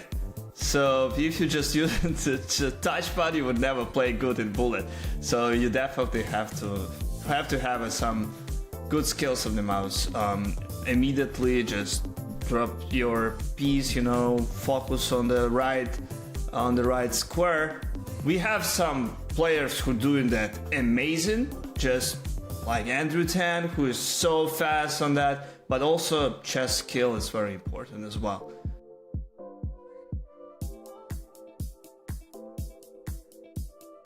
You know, I hope right now, right? Like, or still, like, I will play Bullet at 40 the same as I have now in 29. But let's say, I don't know, 16, 17. But look at Firouzja. He's not 17 anymore, but he is the world champion. Probably what's his age, that's the best. He's 23, if I'm not wrong. So let's say then 23.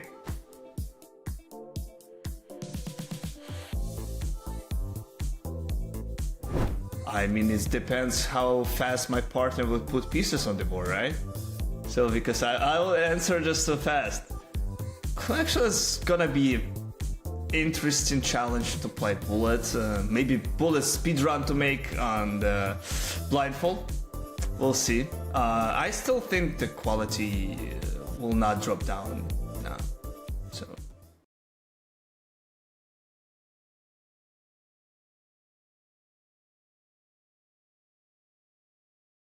Hey guys, if I make this in one go, we're gonna launch a no ads plan.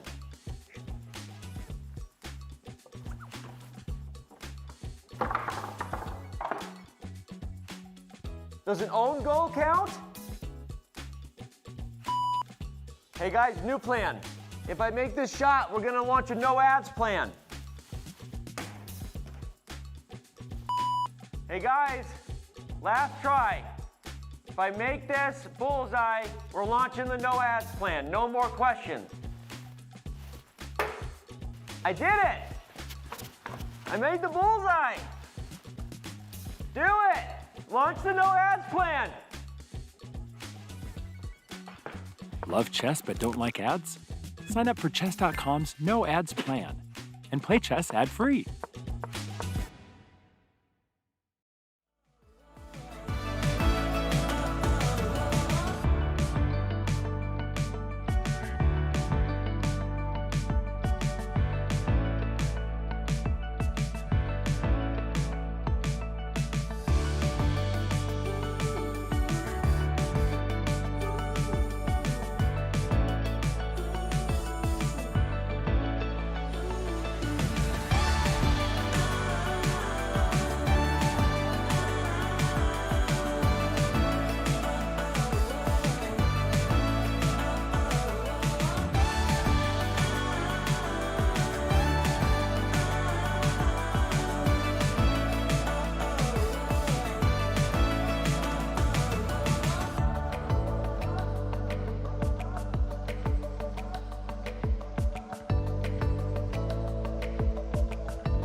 Welcome back, everyone. The Bullet Chess Championship continues, this time with what we could say is a potential final preview. Eric, the two players that I think you and I thought might make it as far as they have thus far, if not further, Alireza Firouzja and Nihal Sarin. They are undefeated in the format, and they're matching up in the winners semifinals against one another. 45 minutes, an extra 15 minutes compared to the usual match clock timer. And we are going to be focusing in on this one to see who will advance to the winners final. Alireza, I want to say, has looked good enough so far. He's probably not even played his best bullet chess yet, but it makes sense to save your best for the matches that are still to come. He took advantage of an early lead against Adiz Gorel, but Eric, I think it's fair to say, looking back, that was not as convincing as some of the huge score lines that we've seen a player like Yseph put up today, margins of 10 in victory. Alireza hasn't seen that success, but he's still been undefeated. Yeah, until someone beats him, I'll always put Alireza as a favorite here, even though, Nihal looked very dominant. They've played before, styles, make fights, and what Alireza brings to the table is a bit different than everyone else. Like we saw how Yaz won just now, how he's overpowering, Adiz is overpowering, they're playing tactical and fast. That's exactly what Alireza specializes in.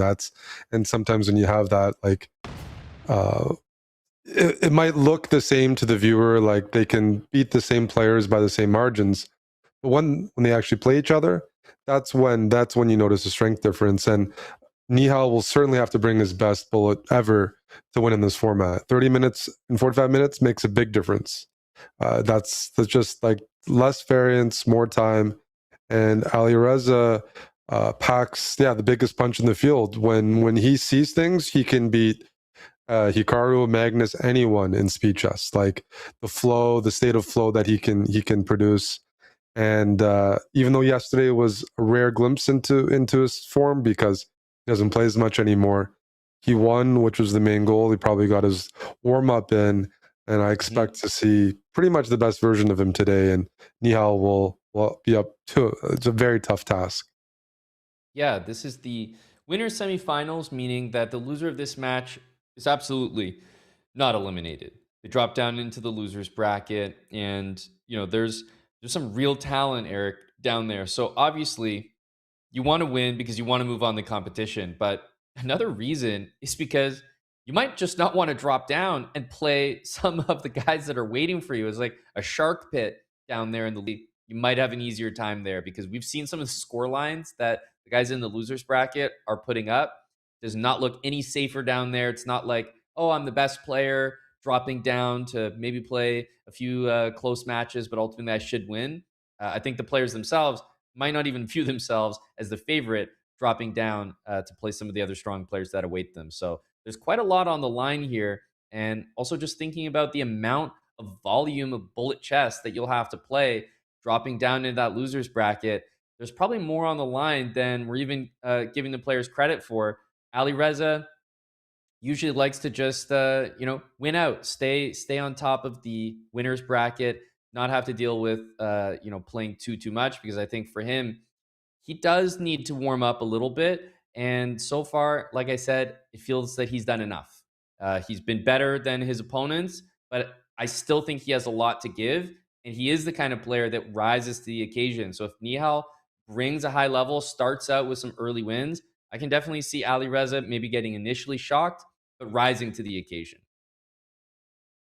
Yeah, like yesterday feels a bit like maybe the group stage of the World Cup. Some of the big favorites, they make it through, but it doesn't always look to their potential or flashy. But then when they're playing against the knockout, or today it feels like Nihal and Alireza's a knockout, a premier match, then you see the quality come out. And you mentioned something like if the winner of this match plays the winner of Arjun and Andrew Tang, and that does not necessarily seem harder than going down in losers bracket and playing Yaz or Bortnik or Adiz. I completely agree. It could make a really big difference.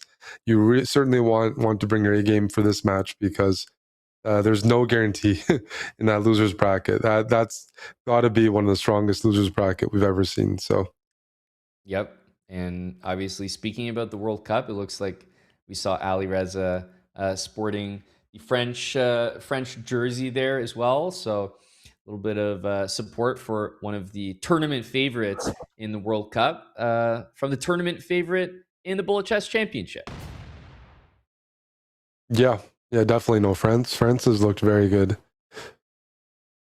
All right, we are it's the year of superstars. So we'll see if Exactly. Alireza can keep up his reputation as a bullet and speed chess superstar. And here we go, anti-Berlin.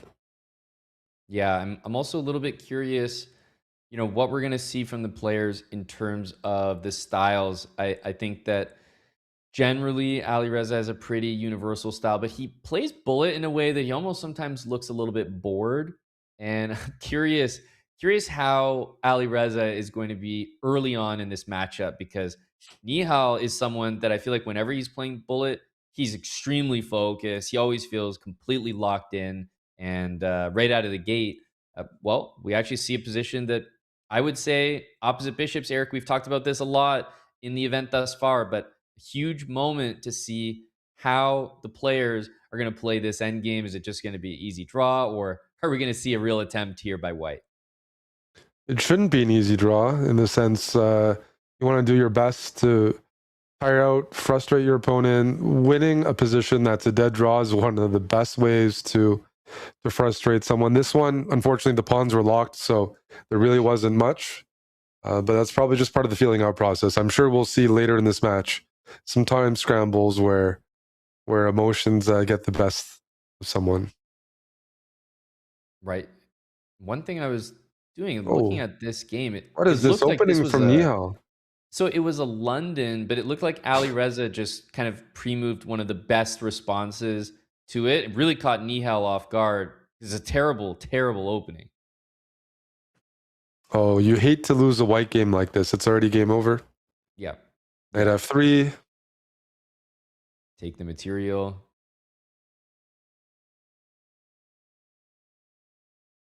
Yeah, this should be pretty convincing early on in this one. He's going to try to get those queens traded. Ooh, There's mate. That's just checkmate. There you go. Yep. Very good start early on for Alireza. I think that what we saw there, I was paying attention to the opening. It was a London with e4 and d4. So kind of like a Jobava London, but Alireza always goes for a King's Indian approach in general, but especially against the London. I'm curious to see if that's going to happen.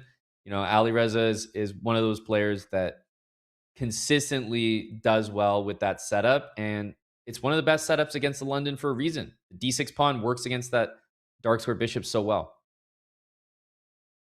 But even catching Nihal like that, I don't recall that happening yesterday. Like just losing with white in 20 moves. Those are losses you can't afford against Alireza. Got to make him work for every point. Got to make him question: is he in form? Because he doesn't play as much anymore. Well, this is a good recovery game already. So Black far, is, so good. Yeah, up material, up time. Nice move there. Yeah, and the material right now, it's actually 2 pawns, but it feels like it's only 1 just because of the bad doubled H pawns in the position.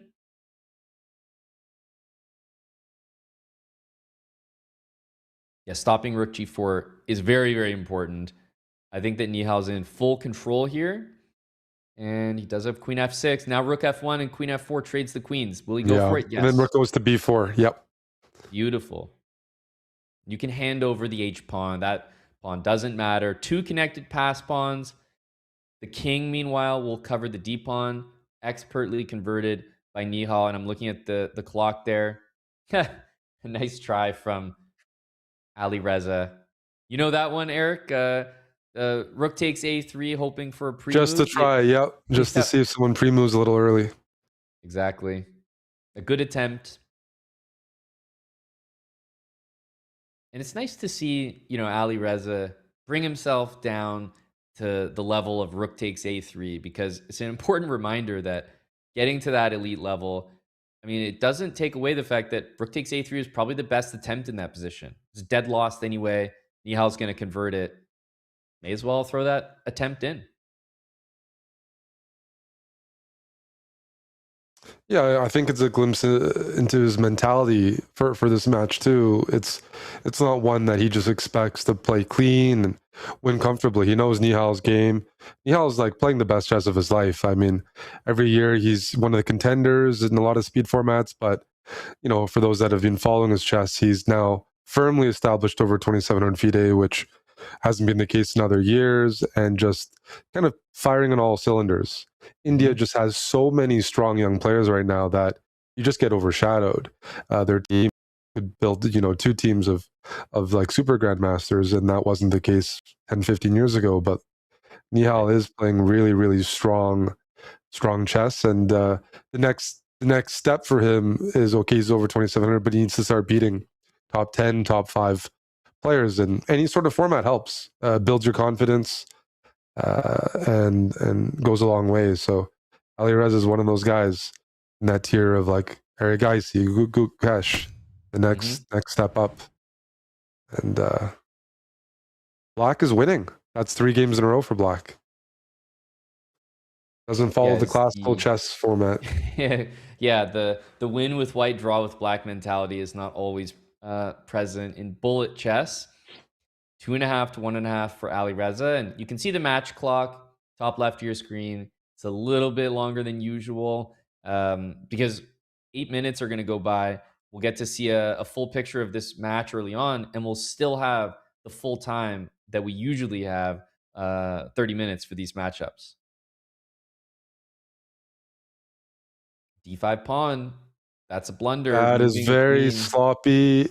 Nihal second guessed the queen trade and blundered right after. Yeah, because the queen could have taken an a3. It would have doubled the pawns. But Alireza was saying, look, there's going to be some pressure down the b file. Nihal didn't want to allow it. And yeah, blundering right after declining a queen trade you know is equal is a bad feeling.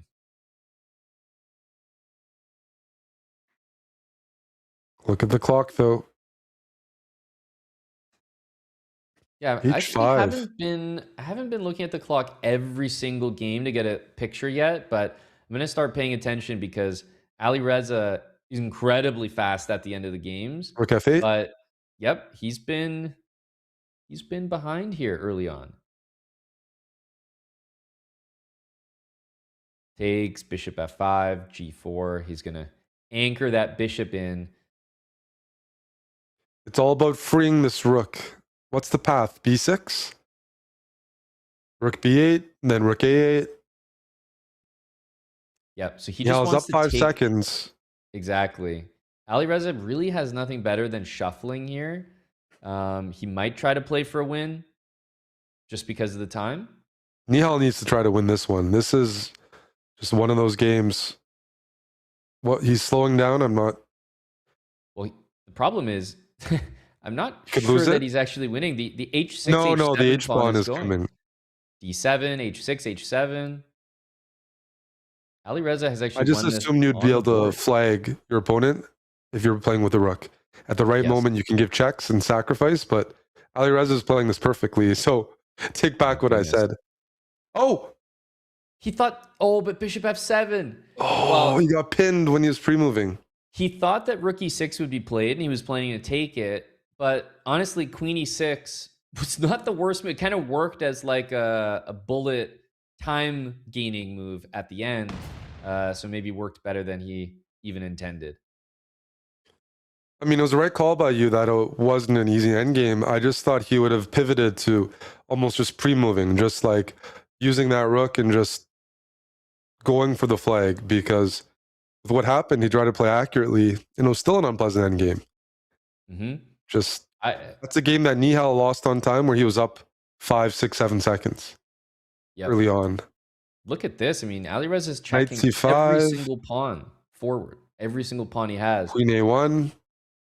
What, 2 exchanges here? Yeah, 2 exchanges, but a lot of pawns. He's probably going to try to give one back if he can. I like Nihal's position, but I just know that a sacrifice is coming right back at him. Rook d8. Mm-hmm. The bishops look really good, but at least black can choose when to give back in exchange, and it's likely going to be the dark sword bishop. Oh, bishop d5 check, king f8. Oh, this Wow. is sharp. And that doesn't do anything, huh? Yeah. I mean, the bishops. This could should still be doing good for the well. bishops. Yeah. Because look, even the worst case, it seems we're going to get a position similar to last game. But I don't even know that you can sacrifice in a good way here. There's checks everywhere. Bishop c4, bishop d4. Yeah, this is too much. Walk the king into g5. And you can just push the f pawn, push the h pawn. There's so much time on the clock. This should be more than enough. We've seen Alireza do this. Just check in case you pre-move. He's going to benefit from that. But Nihal strikes back. That was pretty important. He's down by 2, and I don't see him mounting a big comeback against Alireza. If I see him winning this match, it's going to be a close match or he takes the lead. But can't afford to let Alireza get a big lead. He feeds off of that energy. I remember the days when Alireza would come in and just wake up and try to adopt me every day. He loves building those leads and getting you frustrated. So gotta stop it before it happens. Oh, we've seen a tactic like sloppy. This before, but this time it's Alireza with the blunder, and it's probably one of the first times we've seen just kind of a point blank blunder like that from Alireza. So keenly spotted by Nihal, who generally I've seen him up on time. This has been the story thus far. So when he wins that pawn, it just adds to his advantage. It was cleanly spotted, and it was from a good opening, right? Like it feels like Alireza has black here. His position is so passive. He doesn't have space. He thrives in open positions, sharp positions. The opening was really good for Nihal. Rook Nice. E6. You do have an idea of rook g6, but the knight on e4 is loose. So there's a little bit of work to be done, but just look at that knight on b4. Just calculating everything. Misplaced. Knight a6, what a move. Yeah, I think he just wants to get rid of the knight so that there's no queen takes e4. And I mean, everything I'm seeing from Nihal here has been very, very crisp thus far.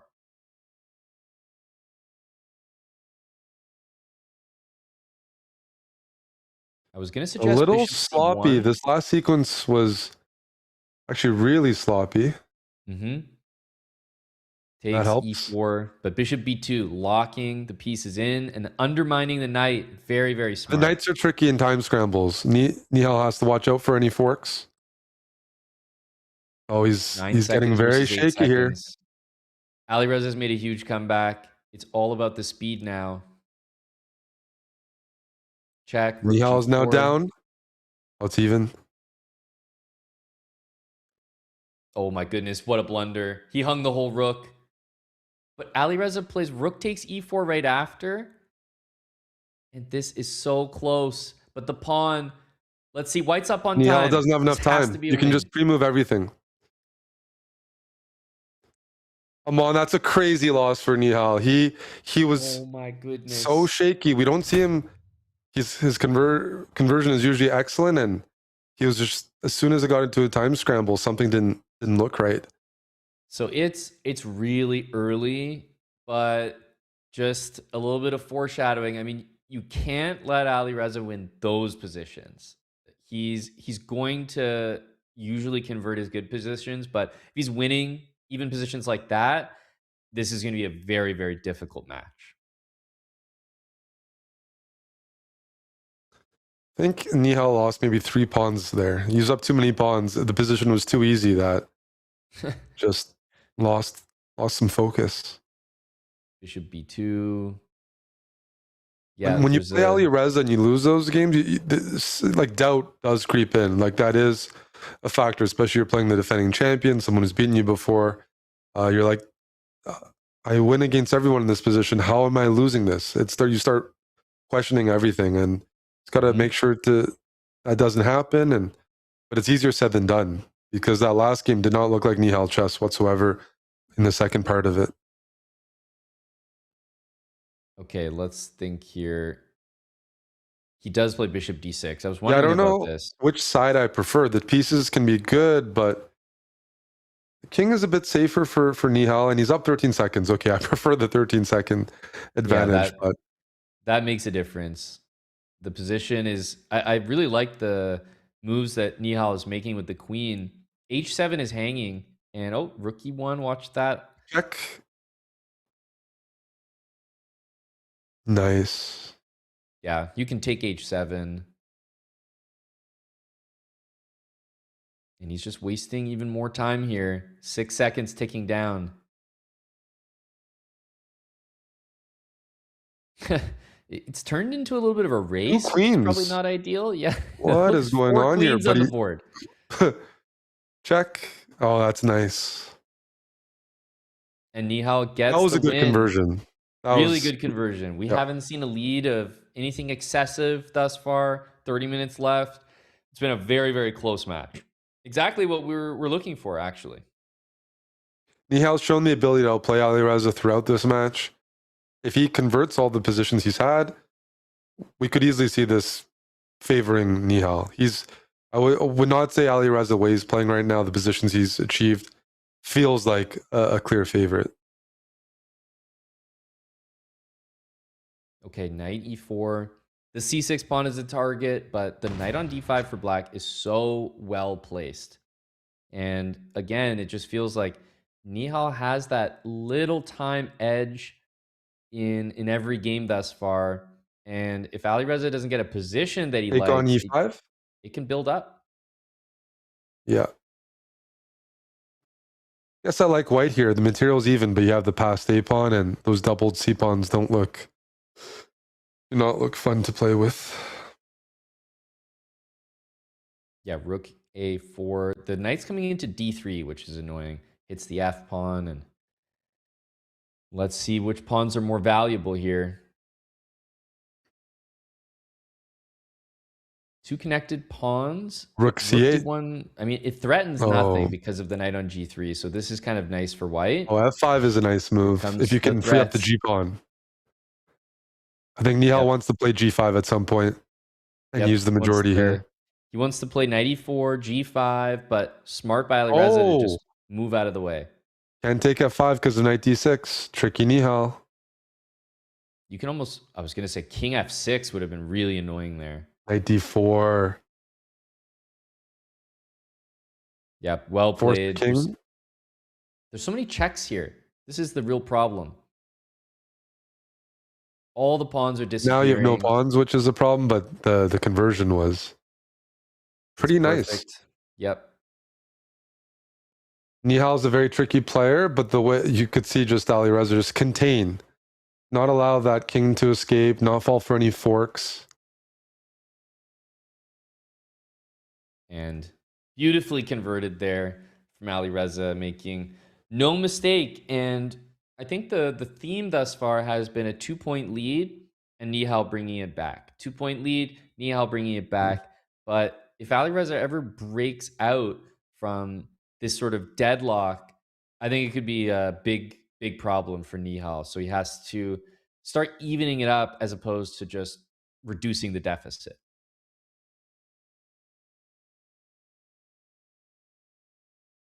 I like e4. Yeah, there's Nihal's a lot up. of pressure on the position for Nihal to deal with. This is Knight so on sharp. c3 is hanging. It is I know such a sharp bishop position. c5 is a weird move. You want to play knight d5. Understandably, Nihal takes 10 seconds there. Plays knight d1, which doesn't look right, but that's Alireza's style. He's able to fight off these positions with very sharp counterplay. Yeah, I wonder if white should play e5 there. Yeah, just to avoid this type of endgame with the pawns on the light squares. Yeah, it's not really a big deal. I think white's okay, but I thought King c4. I thought the you king get would go to inside f8. position here. King d6. This is very impressive by Nihal. If Nihal can win this, it's looking king back to d6. Opposition, Incredible. f3, h3. Yeah, and just wait with the bishop, and that pawn on e5 will fall. And make sure you take with the f-pawn if g4 is played. Alireza doesn't even try that.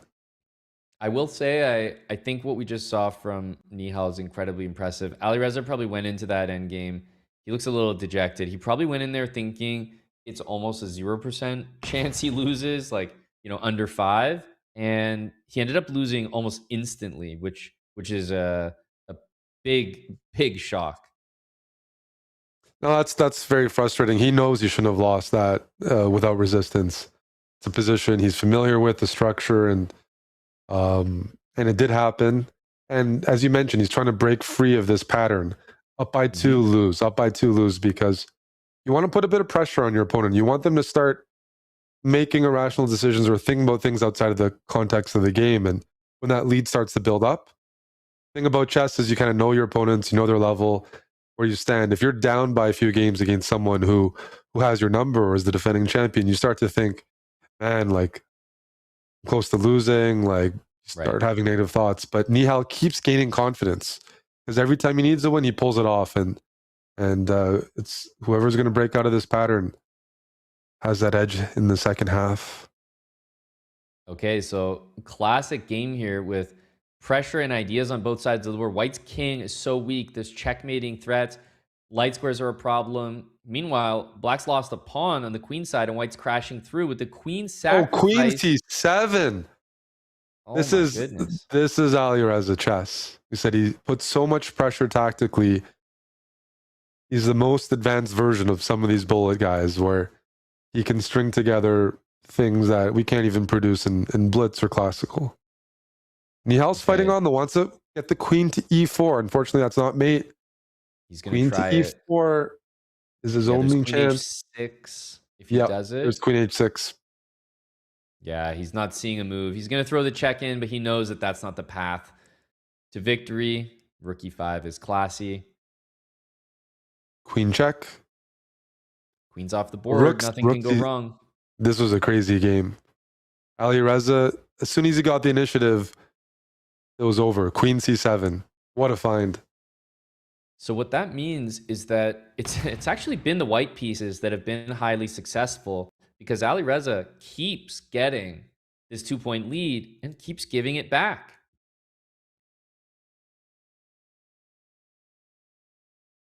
I mean, we're very complimentary of Nihal last game, winning that position, but how many of these equal-ish positions can he expect to win? Even if you're playing well, some of them are going to boil down to a time scramble. You just don't expect to score 100%. He needs to get some better positions. And oh man, that's not going to help. Both of these players blunder the same tactic, like a loose piece on the e file, and here's the idea: queen takes d4. Is this the E6, moment? Is Rook this d1 pulling away here, Eric? Yes, this is a dead win for Alireza. Yeah. Yeah, queen d4 or queen knight d5. d7 is a bit of counterplay. Yeah. Yeah. Take on a4. Get the outside a pawn. Surely we see queen e4 here. Nihal's still in the game somehow, so he's done a great job with what he had there. Oh wow. Black side is favored because White's rook is in a passive spot, but Nihal's up 2-3 seconds, and that could be very important. King f3, king e4. There we go. Okay, Nihal's so up a bunch of time. King e5, maybe. Maybe you play king e5 and you run. Yes. There's f5 check. Does it Keep work? the rook, and you can start to flag him. King d6. 12 on 12. Nihal's going for it. I would try to win the f7 pawn so that I can always sack my rook if I need to. Rook c2. Great move. Does rook g2 check? Oh, Nihal king has f6. inside position here. This has to be a win. The speed is needed. They might even... No, they're not going to repeat, surely. Black is down on time. Crazy. So impressive. Nihal by won down the Nihal Sarn. exchange. He refuses to go down by 3. That is such a great sign for Nihal supporters. And you can tell the reactions on the cam there. I mean, it's just really impressive to win that game because you can feel it happening. You know the deficit's 2. You know you're losing the game. You can feel, okay, I'm going to be down by 3. But he just doesn't let it happen. He refuses to go down. And if this continues, that will frustrate Alireza. I mean, there's the last game, he can't help but think about it. He was up in exchange, completely winning. And the reason it's a close match is because he can't put away a winning position. That's going to eat away at him. What an interesting position here. The pawn on d6 is incredibly strong, but the second that e-pawn falls, everything collapses. Okay, that was a little sloppy from Nihal. He kind of played queen c3 and just lost a bunch of time. Ooh, knight takes e5. Yeah, that sequence from Nihal, it looked very active, but he did play a very sloppy move. And unfortunately, he's going to have to pull off some magic again. I'm on down a piece here. And it's a type of conversion that Alireza likes. It's a tactical conversion. You're up a piece and you have attacking ideas. You don't have to trade off into an endgame. You can if you need to, but you can also just win on the board. King walks in. It should be very easy. The knight and bishop are defended, and at this point, you could probably even lose a piece and it would be no problem.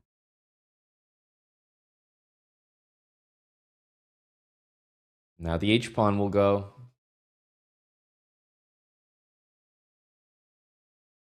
It's just not enough time. Alireza gets the win again. It's so back and forth. I wonder how many games in a row right now we've had just wins from both sides. And by the way, wins with the white pieces. It's probably a crazy number because it's been a lead of 2 and then down to 1. And Nihal has to bring it back once more. Not let Alireza break out. I like this. Knight e4 is coming if the black knight on d7 moves. By the way, with what you're saying, it worries me too.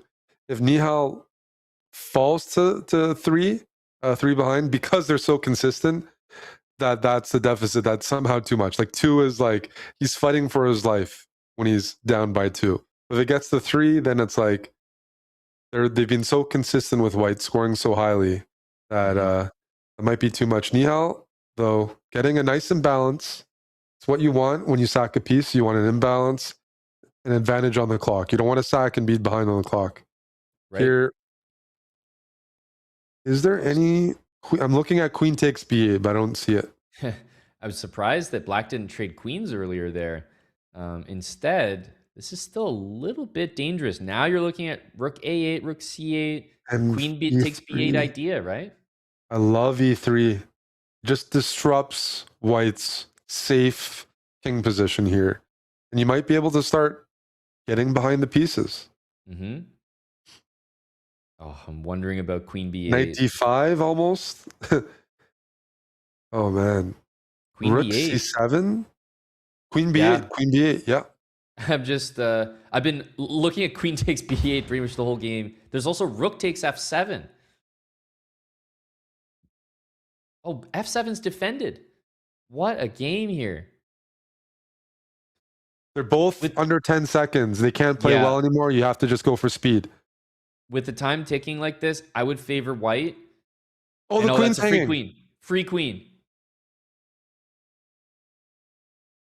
Alireza goes down again, and the time scramble goes Nihal's way. It's down to 1.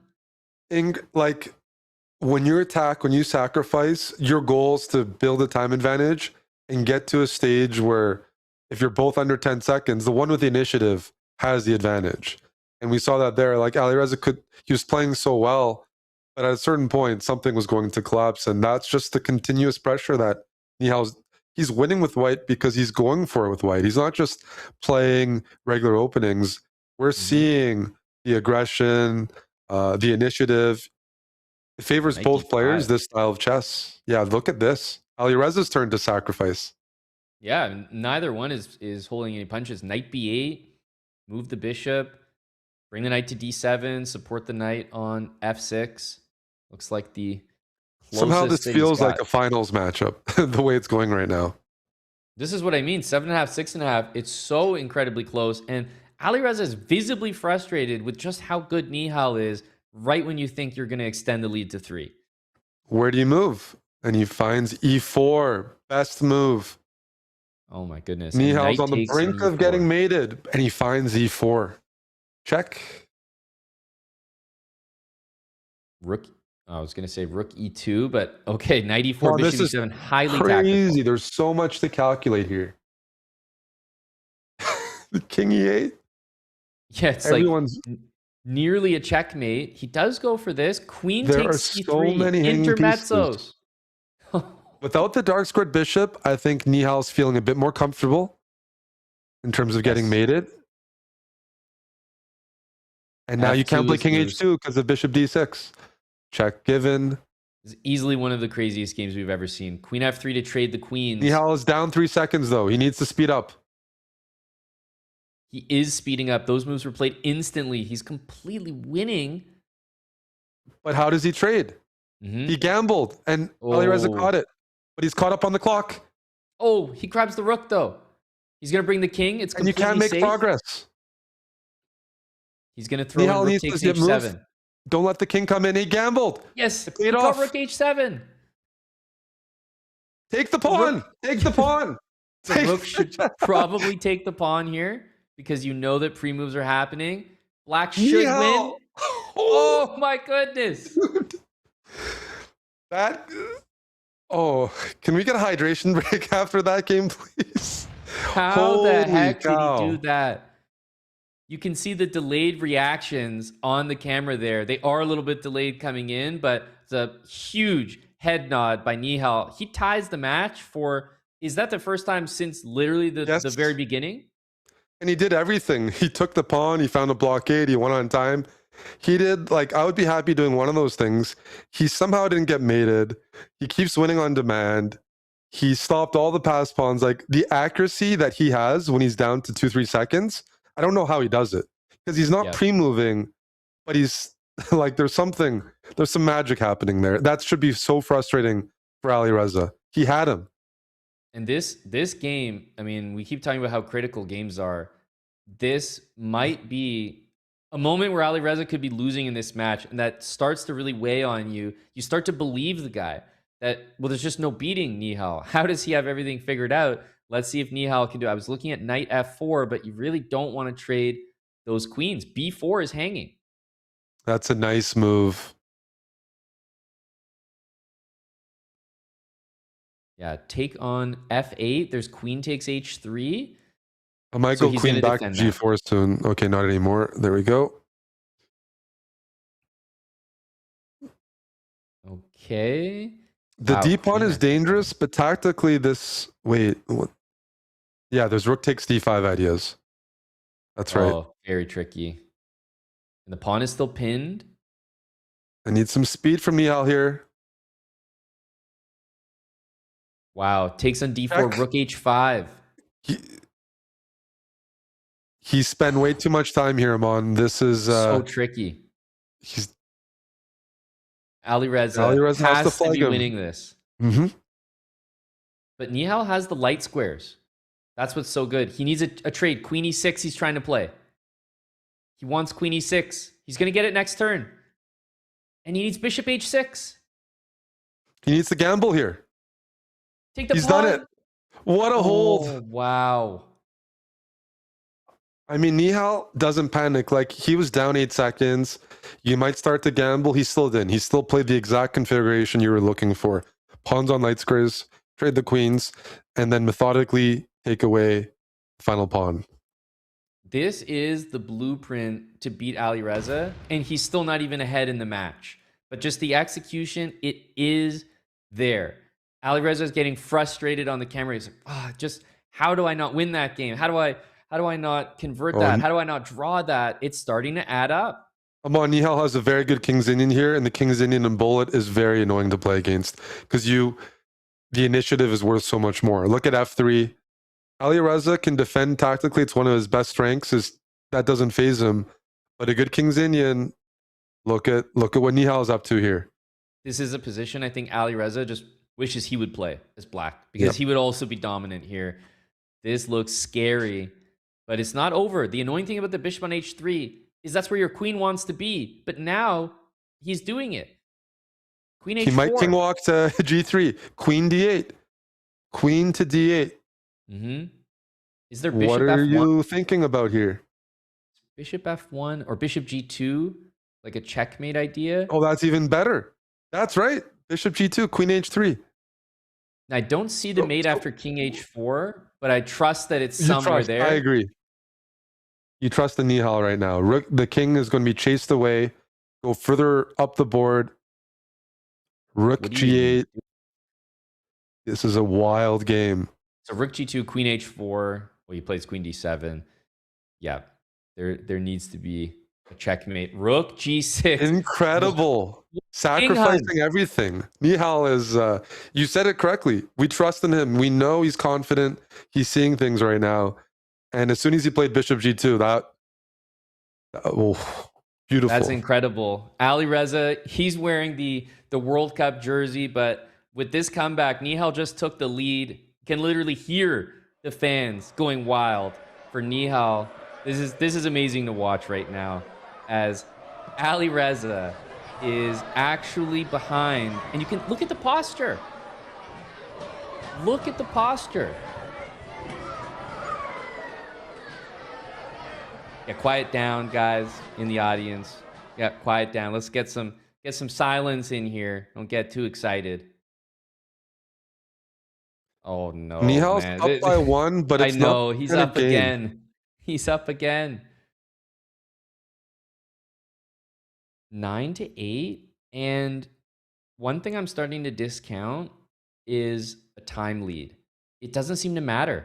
It's incredible what he's able to do near the end of these games. G4. And all of a sudden, this endgame is very tricky for Alireza because he wants to win, but the decision to commit to the queen side, your e4 pawn will always be loose. So I feel like I find myself liking bishop takes a4 there. It's interesting. I did not mind capturing on a4 and just bringing the black king to e5. I think this is much worse for black because why am I allowing king c3, king d4? He's just second guessing these positions though because it's been, but has Nihal gambled a bit too much? We might just get a draw here. Yeah. It almost looked like he could have risked losing there. So for Alireza, he still can lose. Take on g4? Black is, he should have taken on g4. That's a great point.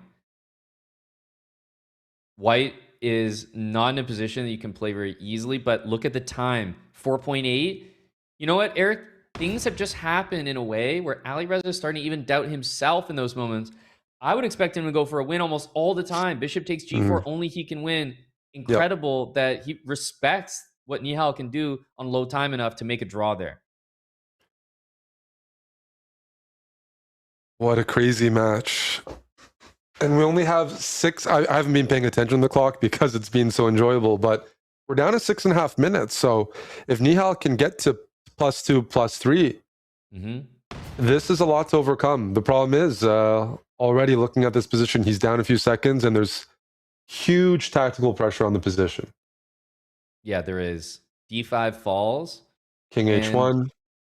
With the 2-point buffer needed, this match still feels literally balanced. There's nothing between the players. But Nihal has a huge momentum shift in his favor here. There's no doubt about it. Alireza is frustrated, but he is still Alireza. And the intermezzo rook takes f7 is huge for the position. It's up 14 seconds. He's up a pawn, and it's made on the board. Made in one. The first real serious blunder by Nihal. He's looking indestructible there. Alireza, I feel like his hair, his appearance is looking more disheveled as the match goes on. But finally, a little bit of confidence there, a little bit of validation. I'm looking at this position. I'm a little bit nervous as White basically has one of the most comfortable attacks that you can get in the London. Yeah, Nihal is ready to launch that G pawn, and it's brought him some success. His sharp style, both players have done pretty well, but I don't think Alireza is used to too many players in the bullet field matching him when it comes to these tactical positions. Although Yeah, I like what Black's B4. done. Yep, the knight is going to go to f8 and hold the e pawn. So, or g5, same idea. Yep, this is nicely done. Rook c5, maybe. Mm-hmm. Queen a6, okay. The queen trade is very helpful. Bishop f4, there's e5. You play b3. b3 first, takes, and then bishop c3. You got to activate your b pawn. Oh, wow. I'm surprised. Leaving that pawn on b3, Amon, always scares me. You have the a pawn, which is a passer, but your king is also in a bit of a net. So I was expecting rook e8 from Black to invade the position. He doesn't go for it. He can trade on b4, but that does not look as good as knight b2. The b pawn goes, and then rook c8, rook c1. I don't see an answer. I don't either. Rook c1 you can take on b2. That's the only trick I see, but Black doesn't have to play rook c1. That's the problem. He's just waiting. Like the pressure in the position, he can do whatever he wants here. Rook c3 is so tricky. This b pawn has dominated the game, and now you can just trade every piece with rook takes. Or knight takes on b2, and Alireza, he was down. He faced some adversity. There's 3.5 minutes remaining. That's good for a couple more bullet games, and he's taken the lead back. Yeah, he's stabilized. I think in his mind, he's probably played a couple of very clean games where Nihal didn't get the types of positions and structures he's been thriving in. And if he can get Nihal on the defensive, he's going to have some success. And look at that. Nihal's playing in his tactical style. You're down upon his Black, but it's purposeful. You have the bishop pair, you have open lines, bit of a martial structure. And, well,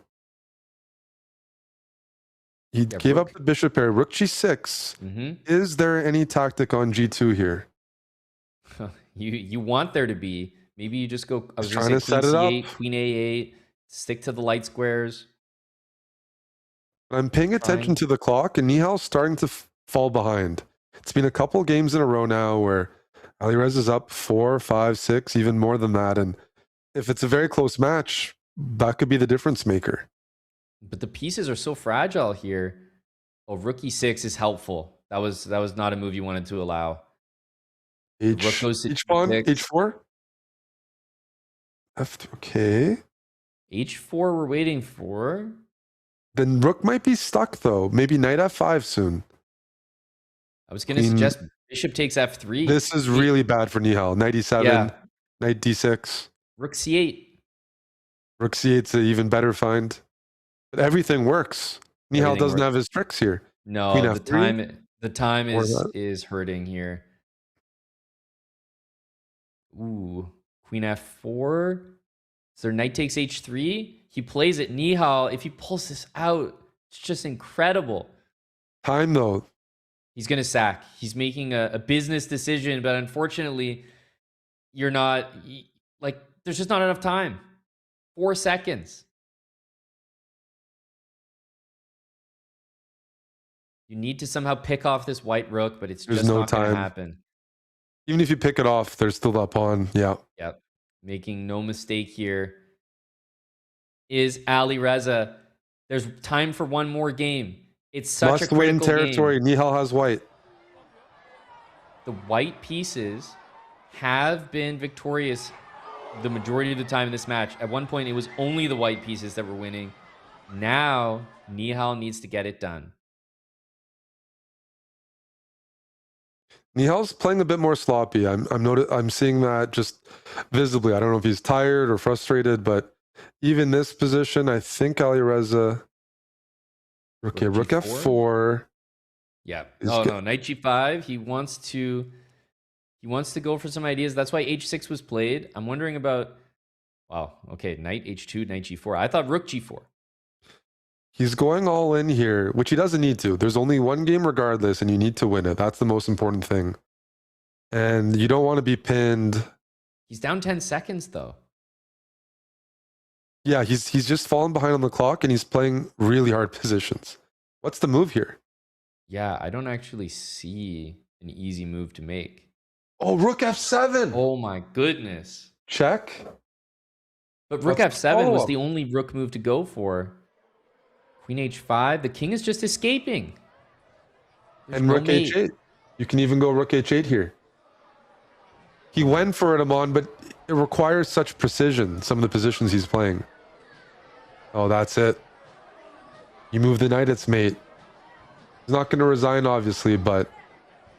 Well, now he does after rook h8 just ran out of steam, it felt like. And Alireza It was 30 seconds elevated. to 8. Yeah. I think you put it best there. Alireza Firouzja elevated in the critical moments. You can see the look on Alireza's face. He knows he was tested, but he overcame the adversity. He was down at some point in that match, and Nihal is one of the best matches I think we've seen from Nihal. It still was just not enough. Like I said earlier, he had the blueprint to beat Alireza. It just needed the execution. Alireza was frustrated, but he was not beaten today. And 12.5 to 9.5. Alireza Firouzja gets it done over Nihal Sarin. Eric, he advances to the winners final in what was easily a grand finals preview, a phenomenal matchup. It feels like that is absolutely not the last we're going to see from Nihal Sarin, who drops down into the losers bracket. And we now turn our attention to that other winners semifinal, 45 minutes back on the clock. I want to say, Eric, maybe tough shoes to fill, a tough act to follow for Andrew Tang and Arjun Erigaisi. You know, can it live up to the intensity and the excitement of that last winners semifinal? I think it is possible. All you need is one firecracker, and that's Arjun. He likes to play aggressive, attacking chess. Andrew Tang thrives, and he's solid, defensive, finds very concrete ways during the game. So it could still open up a little bit. Will it meet what we just saw? I don't know, but I'm sure there's going to be some really, really sharp games coming up. And the good news is everyone we're watching right now, this is the winner's bracket. So we'll see them again. Nihal, That's right. Whoever he plays in the losers bracket, looking forward to that. But in this one, I could really see, because the stylistic matchup there, Arjun brings something to the table that in general isn't as common in the Bullet Chess Championships. He really commits to the attack. And he's a newer player in the format. I was supposed to play him, I think, a few years ago, and unfortunately he had to withdraw. So I had to walk over. So he's missed the format sometimes because he's become one of the best classical players in the world, and his calendar's gotten busy. But make no mistake, when he does enjoy bullet chess and he likes to produce fire on the board. And one thing I'm just sort of noticing a bit of a theme developing in this Bullet Chess Championship. I think of, more of the veteran names, Min Le, Bortnik, Andrew Tang, Firouzja. So far, they are finding that success. And there are a lot of other players, sort of the newcomers, but also players that have something to prove in this format and haven't quite achieved it yet. Nihal, you have the Turkish young prodigies, and now we're seeing another one in Erigaisi. While he might not be the young upstart, he's someone with an incredible over-the-board classical resume, building up to that 2,800 rating, and someone that you feel if he really dedicated to it, he could unlock so much potential in Bullet with that aggressive style. So, kind of seeing both sides of the coin here. And speaking of the coin, what are these guys playing for? Let's just remind everyone as we're getting our other winners semifinal matchup set up. There is $50,000 on the line. First place, $10K, $8K, and $6K for third. And of course, everyone in the competition gets paid all the way down to 16th. So a nice, a bit of recognition for what's become more, I think back when you and I were playing the most Bullet, Eric, it was almost just like this game that you almost weren't recommended to play because it might hinder your development. And now we're seeing the best players use it as a tool to actually foster that development. Yeah, definitely. It's nice to see bullet chess on the map, and a lot of the players not forgetting where they came from, which is those long grindy bullet matches late at night. Seeing some of the biggest prodigies in the world embracing it feels good, even if it's tough on our rating these days. Being the old guys in the bullet player pools, it's good to see that the game is kind of taken off a little bit. And we have events like this. It feels like, seeing Arjun play or even Alireza, it's funny seeing them play bullet, and then a week later you might see them in a classical event being, dressed up in a suit, being all formal, press conferences. Here, you can do whatever you want. I'm sure they got their music on. You can play the dirtiest moves possible. You can do whatever you'd like, and just embracing online chess in its most degenerate format. Exactly right. Andrew Tang, absolutely no stranger to this format, especially deep runs in the format. We talk about Arjun maybe not having that exposure as much, but Andrew Tang certainly does. 45 minutes on the clock, game number 1 starting. I think in the last matchup, yes, we saw leads early on, but ultimately I think it stabilized with about a 1 to 2 point difference between the players. So let's pay attention early on here, and we'll find out whether an early lead develops. Yeah, generally say it's that Andrew should be the favorite to me. I'm going to pick the more experienced players until I'm wrong, in the sense that we don't know how good Arjun can get in bullet. It's never been his focus, and there's a few other players in that category. So until then, smart money's on the veterans, but it doesn't take long for these really strong players to adapt, and whether that's during a match, whether that's practicing a lot beforehand. Don't know exactly where Arjun's at, but yesterday he was tested. He did have to go through a tiebreak. We know he gives his opponents lots of chances, but he did come out ahead. So I look forward to seeing how Tang handles the very sharp attacking chess. Even this is an example. Rook Black has a C2. bishop pair, and white is still attacking. Yeah, Rook C2. I thought Rook C2 was basically winning on the spot there. Queen E5 is good. There's no doubt about it. And the rook is pinned. Bishop on D5 is dominating the board. So still all good for Tang, but let's see how he's going to convert this. Sometimes you can just hold the dark squares, but I don't see that happening here. Nice. That should be it. Yep. Very nice conversion. And a desperation spite check. And that will do it. Game number 1, Andrew Tang up 1-0.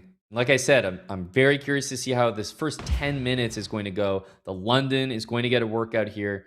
Andrew immediately indicating he's going for it. And actually, Queen F3 here, I think this is a very good version for white anytime you can bring that queen over to H3. Yeah, early G4. London has definitely morphed over the years. Now it's quite a sharp weapon in quite a few positions, and we're seeing it a lot in this Bullet Chess Championships, which is good for you. That's right. We have some solutions. Exactly. I like to see some validation here. I do not like this position for Arjun. D4 is one of those moves that you should play. I'm glad he did play, but it's pure desperation. It's trying to open the center when you're getting nearly checkmated on the king side. Now there's a counter-attacking move. Yeah, what's the move now though? Is it bishop G5 and then take, because you can't take back with a knight? Well, I might do it anyway. It is mate. That's a problem. That's a big problem. If you can hang a rook and you're winning anyways, because if you can, black is stuck, that opening needs to be fixed. If king C2, are we queen E4 check? Yeah, I guess it's a must do. I mean, this could be worse, right? It could be worse. The fact that he survived is nice, but there's no breakthrough. Issue. Oh, yeah. The white king is insanely safe. It's so unusual, but yeah, there's nothing you can do. And the pawn is coming in to deliver a potential mate along with queen F6. 2 threats and 2 points for Andrew Tang. So we've got an early look at the white pieces for Tang. I think that's going to need some immediate fixing for Arjun. Did not like that opening when he played it, and did not like it any better once I saw how it went. Arjun has a wide repertoire, so there's some players pretty narrow. They can't make adjustments as easily. They're really counting on their openings working. Based on what you just mentioned there, yeah, Arjun definitely has to fix that line, but it's early on and 45 minutes, plenty of time to do so that he doesn't get mated in 20 moves like we just pretty much witnessed. Mm-hmm. Now, this is a position where it would almost be an equal fight with equal material, but Black picked off this A2 pawn almost without me noticing, and that's contributing to a very, very nice position. So I think this is just very comfortable in a bullet setting, that one pawn advantage. You could trade down. I think this is a really good sign for Andrew. Very likely to make it 3. Yeah, Arjun's not getting those really sharp positions that require really concrete, difficult defense. Like in pretty much every position we've seen, we like Andrew's. He's solid. The question marks in the position aren't that hard to answer. He's picking off pawns here and there. And when it comes to just, I'd say the general bullet mechanics, he's definitely a favorite. It's whether or not Arjun's can challenge him in some positions that he's not used to. But if he's just going to win a pawn and convert, Andrew can do that 7 days a week, no problem at all. Time scramble, no problem at all. In fact, he should be a favorite there. So, way things are going, look at that. It's almost mate. What a nice sequence. Version. Played it so quickly. And I noticed a few moments during that conversion for Andrew. He did not take extra material and instead just wanted to reduce the counterplay. He knows how dangerous of an attacker Arjun is, so he doesn't want to get into those positions. This is another London that Arjun is just, kind of just blundering in out of the opening. But I will say, in a bullet setting, it is really not rewarding to play knight c7, knight a8. These positions I have lost countless times because it feels so good, but you can lose the knight. Bishop b4 is coming. It's so easy to get these ones wrong. I think b6 and bishop a6 is a huge issue.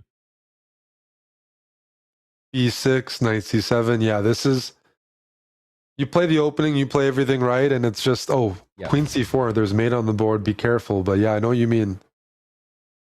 You just don't have enough time as white to perfectly place your pieces. Yeah, look at knight c3.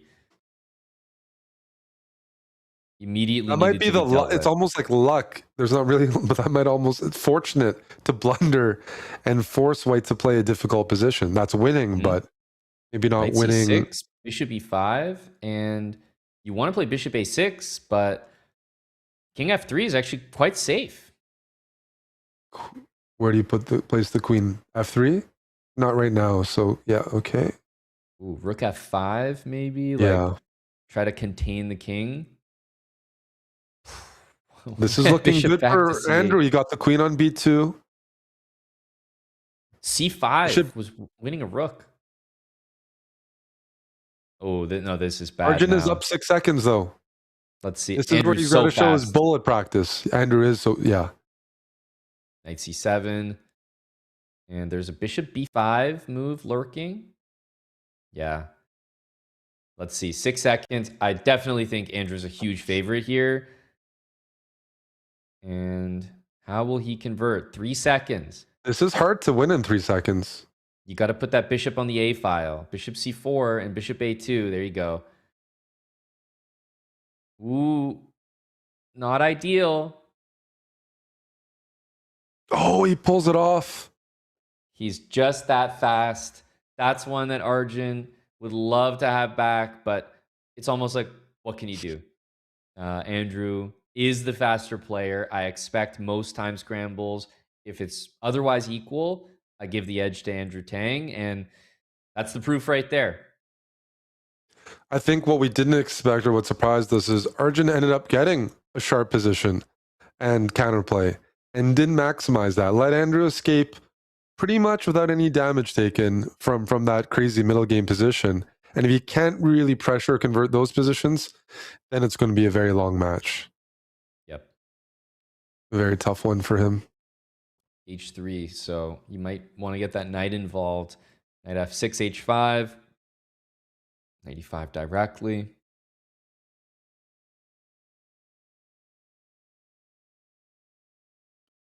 This knight on start E2. trading. He's so annoying, right? Yeah, knight on covers E2 all the squares. You can trade covers, queens like- if you want.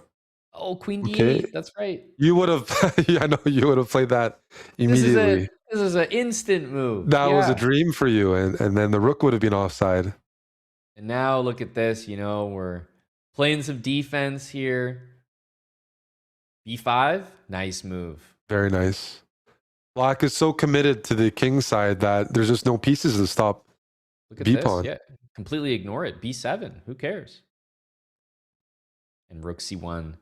See, this trying to be is really- the type of position where Arjun is going to show that calculation, the class. He's playing rook C1. He needs to win this and not allowed to get to a time scramble, and I think he's done that.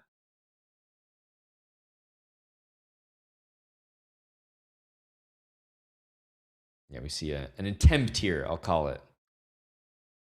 Check, check. Nice. Knight H4.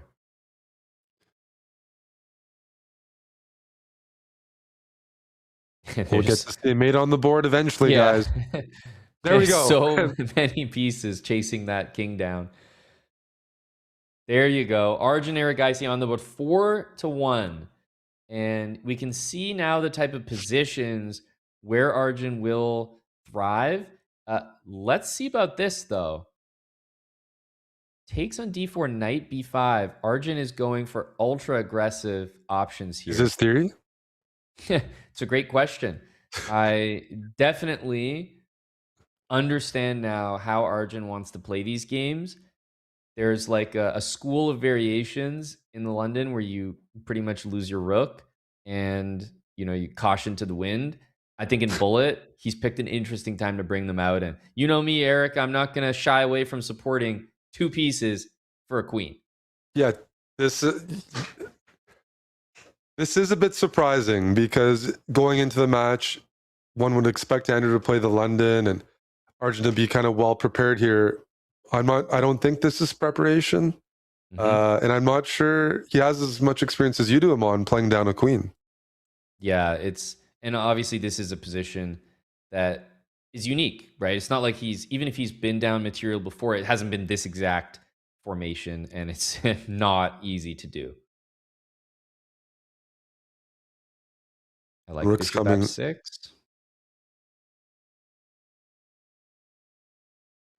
I understand trading. Really, it's the a-pawn. The a-pawn is the reason this is 100% a problem. And is Queen that b7. material? Yep. Oh, very nice. I think Black's done about as well as he could. The mouse slip. Oh, that is very rare coming from Andrew. A mouse slip. So, that's the momentum Arjun needs because things are. I was gonna say, Eric, we'll take, if you're an Arjun fan, you'll take anything to get you back in that match. And look, I will say that was not a guaranteed win. There was a fortress idea. Black did have some quick moves to make. I thought Arjun did pretty well, all things considered, but absolutely that is a gift and he will accept it. Wow. I was about to say, like, the way the match is headed, it could be a blowout. If Arjun can't put a dent in Andrew's London system, to me, he's an underdog in a lot of the other bullet aspects, speed, some conversions, mouse skills. But hey, if you ask me, like, who's going to mouse slip first, and it's Andrew, that changes things. That changes things for sure. Oh, Queen and there you F7. go. Huge blunder. All of a sudden, we have a 1-point game. Yeah. And I don't know if that's a bit of tilt from Andrew, I don't know. Absolutely. Let's see this London again. Okay, looks like Arjun he's had enough of his like kind of dead lost openings, so he's back to this. Let's see how he does here. 98 will surprise Andrew, I think, as it's definitely not the most common move in the position.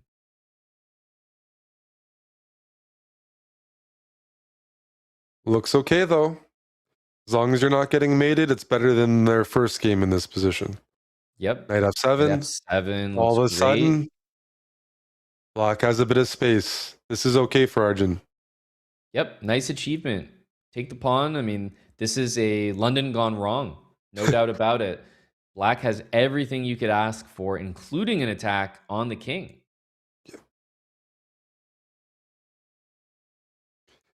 Up 15 seconds as well. Yeah, this is the type of position. Okay, it's good for Black, but I expect Arjun to be extra effective at converting these and finding the most precise ways to put away a king. Yeah.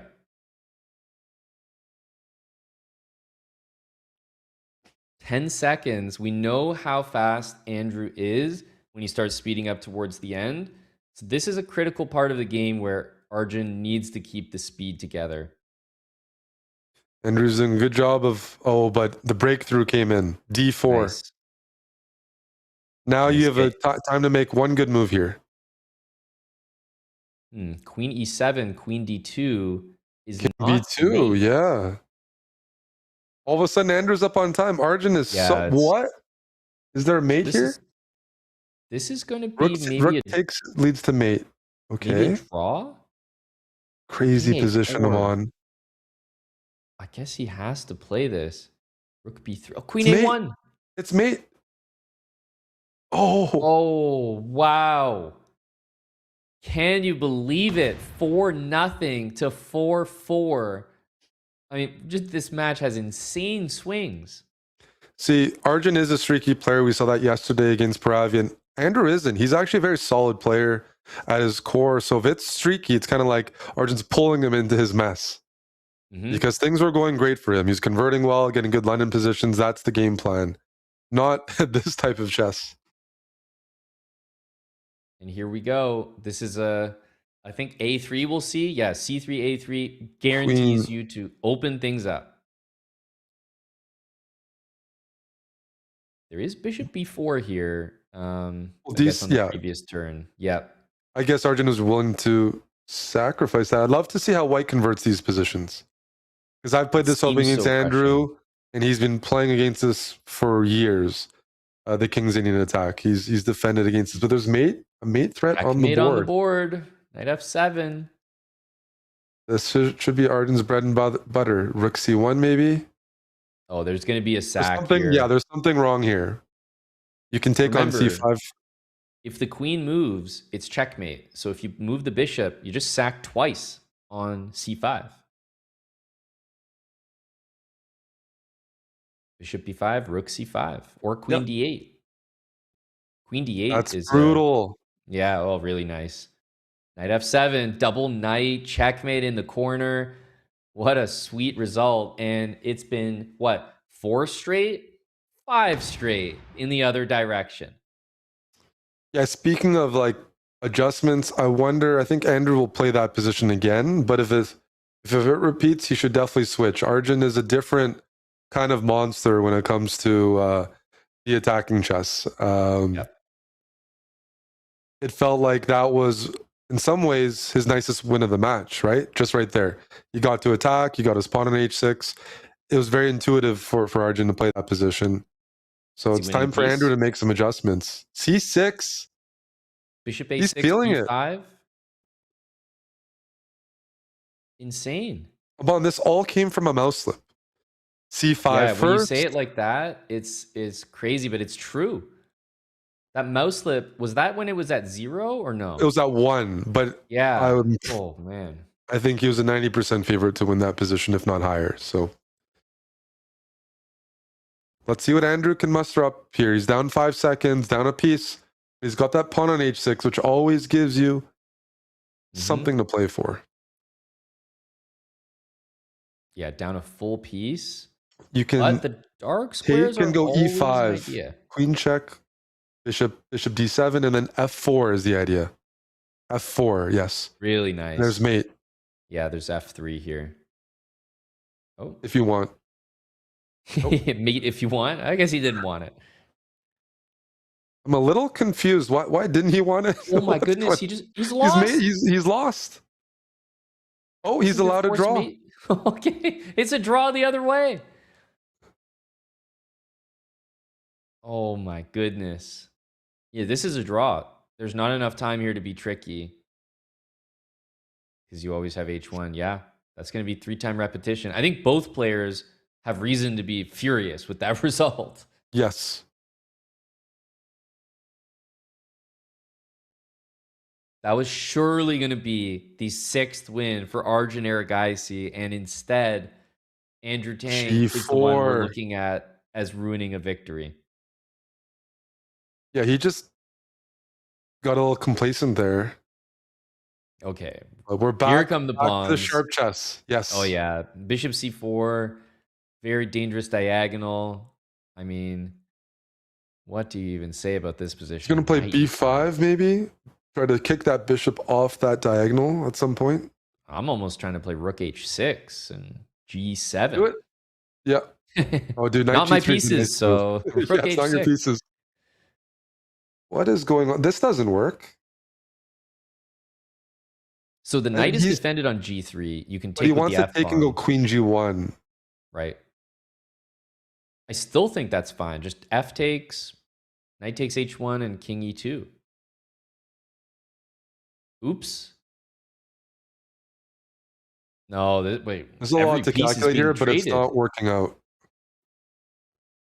Ooh, the intermezzo. Bishop takes G7. He definitely didn't expect that. Andrew's up a few seconds, because otherwise I'd prefer white's position because it's very sharp. Yep. You can't afford to take on now you can. Oh, hang on. No. This is terrible. 2 outside pass pawns. Black is probably just winning here. A5, A4. Move the pawn. It was surprising to as see fast as you Arjun can. immediately trade into that. And Because if he doesn't play G7, that's huge for Andrew. Yep. Yeah, if you don't play G7, I don't know what black does because you're kind of frozen. Okay, we see a different opening by both here. So it looks like Andrew's not going for the London directly against D6, instead going for like a same-ish King's Indian, which leads to positions that I'm sure Arjun is comfortable with.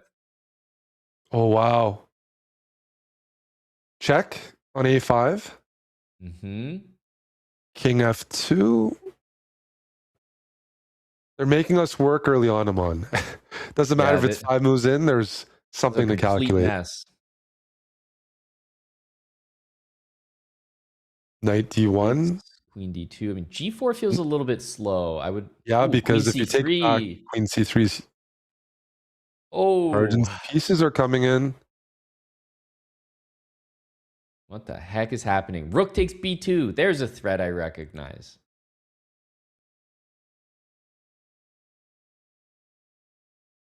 Oh, this Trading is that's really bad. This should be an easy win for, maybe not easy, but comfortable for Andrew. Up on time, up the exchange, and no more venom in the position. No, I think if he trades the bishop for the knight, it will be immediate. Bishop F5, just kind of waiting.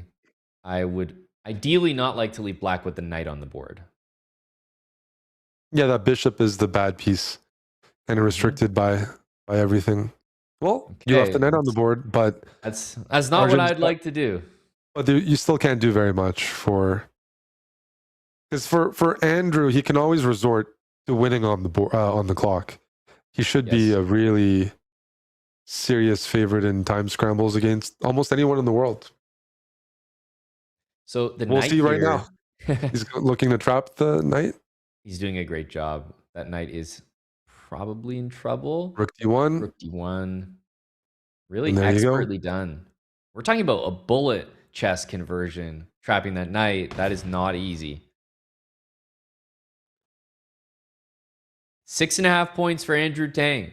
He's leading by 1. I'm also looking at that match clock. We are roughly just over halfway through the 45 minutes. It is a win by 2.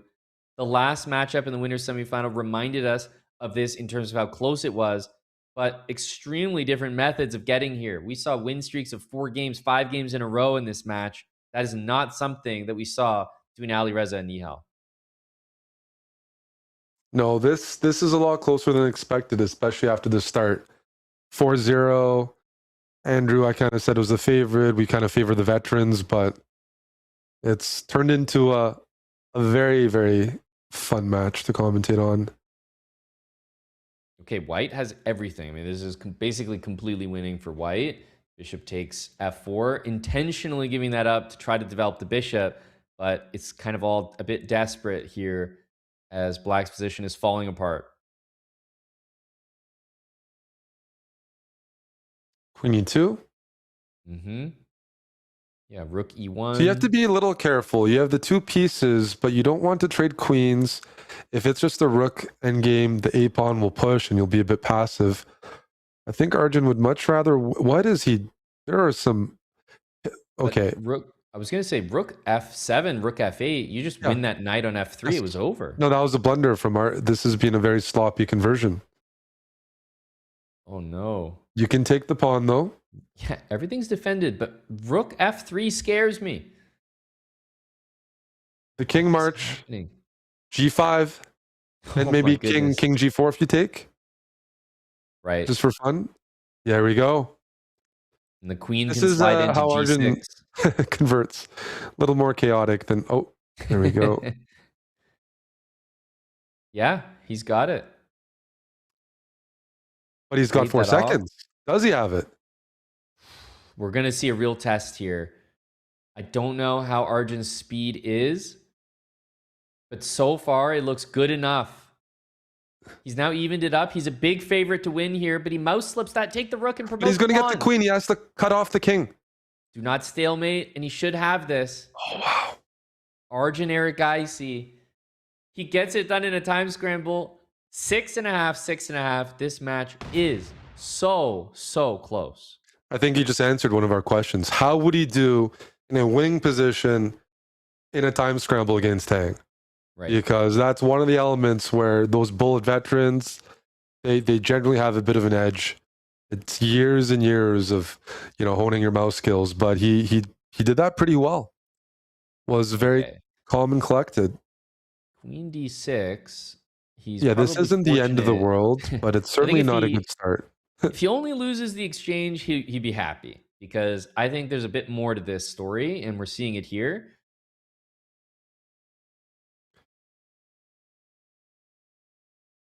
Queen c2. Okay, I guess he's just trying to play rook d1 and You could play like what? apply Queen the pressure. Queen a5 or Queen e7, okay. Shuffling the rooks. Knight b4. No, now you can't. Goodbye, Andrew, to move the queen out of the way. You want to prevent the knight from having a good square. Mm-hmm. Knight f6, rook e7. At this point, you kind of have to move. Ooh. Knight Rook e7. Rook e7. You survive with rook f8. You need rook e3 now, but hey, impressive, black is by the way, in the just game. to survive. h5. It's hanging. Oh, he just hung a queen.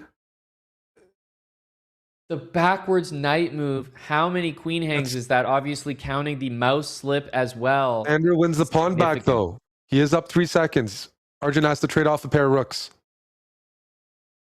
What's going on here? Oh, he's pinned? He's pinned himself? Yeah. He's slowed down? Oh, this is a problem. Arjun's going for mate. The moves are just coming in so fast. It's mate. It's mate. It's checkmate in 1. Disaster for Andrew Tang. The queen hang. He just can't believe what he's done there. Arjun, 7.5 to 6.5. This is so entertaining. There's 16, almost 17 minutes left. And so far, if Arjun wins this game, I mean, this would be the biggest lead of the match for Arjun, who was down by 4 points at one point. Yeah, we haven't seen Arjun get +2. I will say he's getting great positions as white. He's not always converting them well, but these open sharp positions have been objectively good for him and just like uncomfortable for Andrew to play. The pace has completely changed from earlier in the match. So I have to Knight e4 is just desperate, because f3 kicks you back where you came from, and you have the same issues. No, Andrew's not comfortable in these positions. He's getting ground down. But I'm thinking about other years in Bullet Chess Championships. It's pretty. That queen hang by Andrew is a pretty rare occurrence. Yeah. It's extremely uncharacteristic. Queen e6. It feels like there's frustration here, Mon. It's setting in. Exactly right. 2 points, the deficit right now. And this is a critical game for Andrew to really rein it in because Arjun's been looking comfortable. As you said, with white, he's been dominant. Tang needs to get back to his winning ways where he put up 4 wins in a row. He's just hanging more material. Like Arjun's maybe not allowing a few moves here and there, but we've seen full queen hangs. You know, that costs you a game. Already, the King's Indian here is doing well. If you get your pawn to disrupt white structure like this, elasticity, the pressure, it's already there. This is already just a loose center. C4, usually a good move. B5, A5, just toss the pawns. Look how quickly the counterplay is generated. And I like F5 by Andrew. Yeah, he needed to fight back for the initiative. Arjun's not someone you want to just give a long-term attack to. Okay, this was nice by Andrew because he found a way to make a threat with rook h4. Can you play f6? I was just about to say, and then g5 after. Okay. Ooh. I mean, clever to deal with the threat, but the whole cover is wiped clean. Rook f1? There's no more pawns left, but it's bullet. Yeah, swing the knight, knight g3. Queen check? Is that another blunder from it? Like, queen check? And now you take on e5 with the pawn. Andrew's down to 10 seconds. He needs to make a move. It is just a blunder. He can't believe it. Queen d8. Played by Arjun. He's seeing everything. Now the queen comes out. Oh, what a nice move with check. That's so frustrating. Andrew fought back, got a good position, and then that was an uncharacteristic blunder. But I mean, it goes without saying, the frustration is definitely setting in. Arjun he's done something so incredible in this match, coming back from the 4 quick losses to start. And now he's looking like just the favorite, calm, controlled, and he's got a 3-point lead, which can easily balloon because we know that Andrew is tilting. I would, like that mouse slip, I'm still thinking about.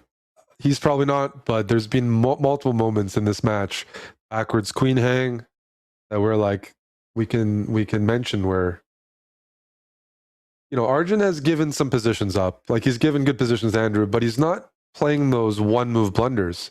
And if you ask me ahead of time, I'd say Andrew would be the one that doesn't make those one-move blunders. He might get bad positions, and Arjun might be capable of blundering anywhere. Hasn't happened. This is another position with white. Yep. You can move your queen anywhere. This is way... Okay. Bishop e2. Time to move that rook from d1. He does so. Queen a7. It's a blunder. It's a blunder from Andrew, straight up. He's got to go backwards. Such a nasty move. Bishop d5. He's got the next move ready. Nasty. Knight d6, you take back. Knight g5, actually, Knight as well after knight g5. d6. Oh my goodness. Yeah, it's a disaster. The blunders are coming in. He's going to resign. He's down time. He's at least 4 in a row, if not more. But Andrew Tang's in a state of shock, and he just can't stabilize with a game to recover. There's 12 minutes left. Think about that converted to games. Like, what, 6 more games? He's down by 4. And it's a problem as well when you're playing a guy like Arjun, is you're frustrated, you lash out, you play more aggressively, but that benefits Arjun. He does really well in chaotic positions. There's other players that, okay, they're grinding you down, let me switch it up. But this adjustment, Andrew playing these positions that's not working. It actually plays to Arjun's strength. He loves to play those challenging sharp positions. He thrives in them. It's not like those London systems we saw early on in the match where they might have been sharp, but one-sided. This is... Okay, here, though, Andrew gets a much-needed win. This is... much because needed. of those 5-point margin, we haven't seen anyone come back from that. Here, though, Don't see anything helping black here. Yeah, just take. Oh, that's probably a good move if he's calculated it. Nicely done. Yeah, this is a definite win. I think you put it best. This is much needed.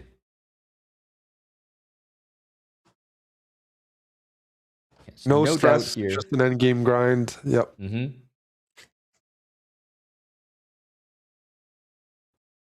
Arjun looks like maybe he's waiting this one out. I mean, I would take the bishop and play king f7.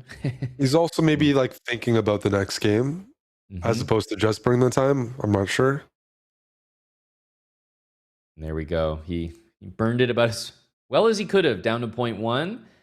The gap is 3 with 10 minutes remaining. If Tang makes this comeback, I mean, I think what Arjun has done is more impressive, but Tang just seems so deep into a mental battle with himself as well that it would take a lot to get out of this. By the way, this is a very fun opening and very scary when Arjun's playing it. You're sacrificing a pawn as white, but getting open lines. Andrew's generally someone who likes collecting pawns, so it doesn't play against his style either, but some players you might think, okay, they have the lead, they want to stabilize. Arjun's just like full steam ahead. D5 might be the move in some, not yet. Okay, wait a second. Okay. I was going to say queen trades are no good, so that was probably not He ideal. finally got D5 in. Crashing through the center. Rook D5, there's bishop F5. This looks very good for Arjun just because of how loose the dark squares are. Queen C3. Knight G3. The queen has no good squares. Oof. And knight takes H5 is with a check. Very unpleasant here. And yeah, that's what? 3 queen hangs? 3 queen hangs, yep. Yeah, how many has it been? So frustrating for Andrew, who continues to hang queens under 9 minutes here, and the lead is back to 4. This is getting very critical for Andrew. Another loss, and I'm not so sure that the comeback is even on. No. We have this opening has been good for Arjun. It has, but Andrew got castled this game, which is an accomplishment. And he's got his structure. Bishop F3, rook goes to E1, you try to play E5. Yep. He's definitely experienced here because in Bullet, the King's Indian is a much more popular opening than it might be in other time controls. People really favor the attacking or initiative openings where you get to throw pieces at your opponent and hope they don't see the right answer. There's an element of control here for white. Right. And okay, knight F6. Gonna need a King good H3? move here. I'd play King H3 because, that just allows the checks. What happens if I check and check? Check. Oh, he can king walk, but the knight gets the D3. This is really scary. Because now queen D4. There's some squares available to black. And he finds it right away. So rook H8 is there. Andrew down to 15 seconds in a must-win game. He just can't find easy moves. Rook B3. Queen takes F4's mate. So good. Rook B3. That was. You can see it. Andrew Tang. Queen check. Queen check. He's so tilted. Oh no, he's dropped a piece in this one. It's all unraveling with under 7 minutes. Complete disaster. He's just down a clean piece to, one of the best players in the world here. Good luck.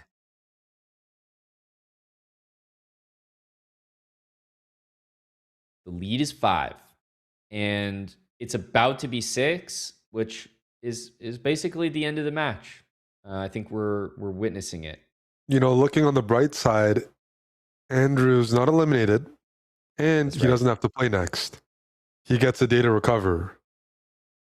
Because if you dropped, or are we covering the losers bracket? Not today, right?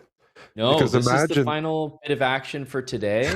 Imagine having to play a match after this. No, yeah, you'd almost be just walking yourself out to elimination because I guess Andrew did get that game in the middle, but it was 6.5, 6.5, and it's been a 7-1 run here at minimum.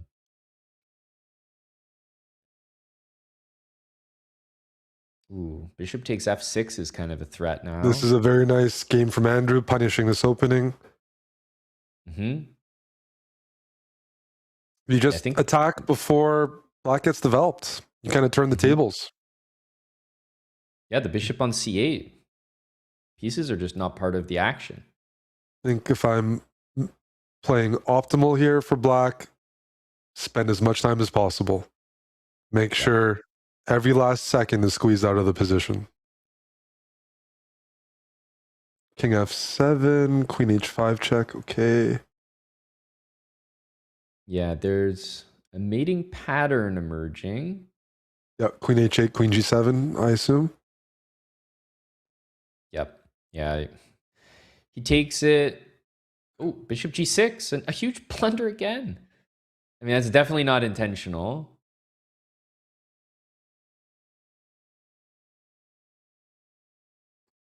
Yeah, he's obviously going to win. It's going to be 13.5 to 8.5, but still.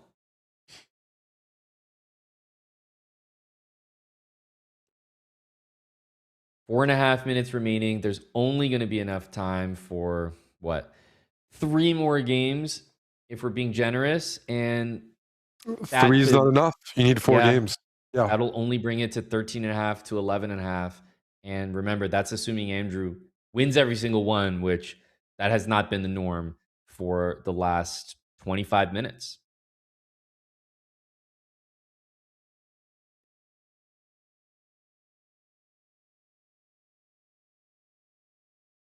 It's amazing to look back on this match and just think about how we got to where we are now, because it looked like a stomp early on for Andrew, and just the blunders were coming in full force. This is another example right here. Free piece. It's one of the credits, though. I'm sure there's some Arjun fans watching right now. He's probably frustrating to root for because he's volatile, but he handles losses fine. His style, he knows what he's doing.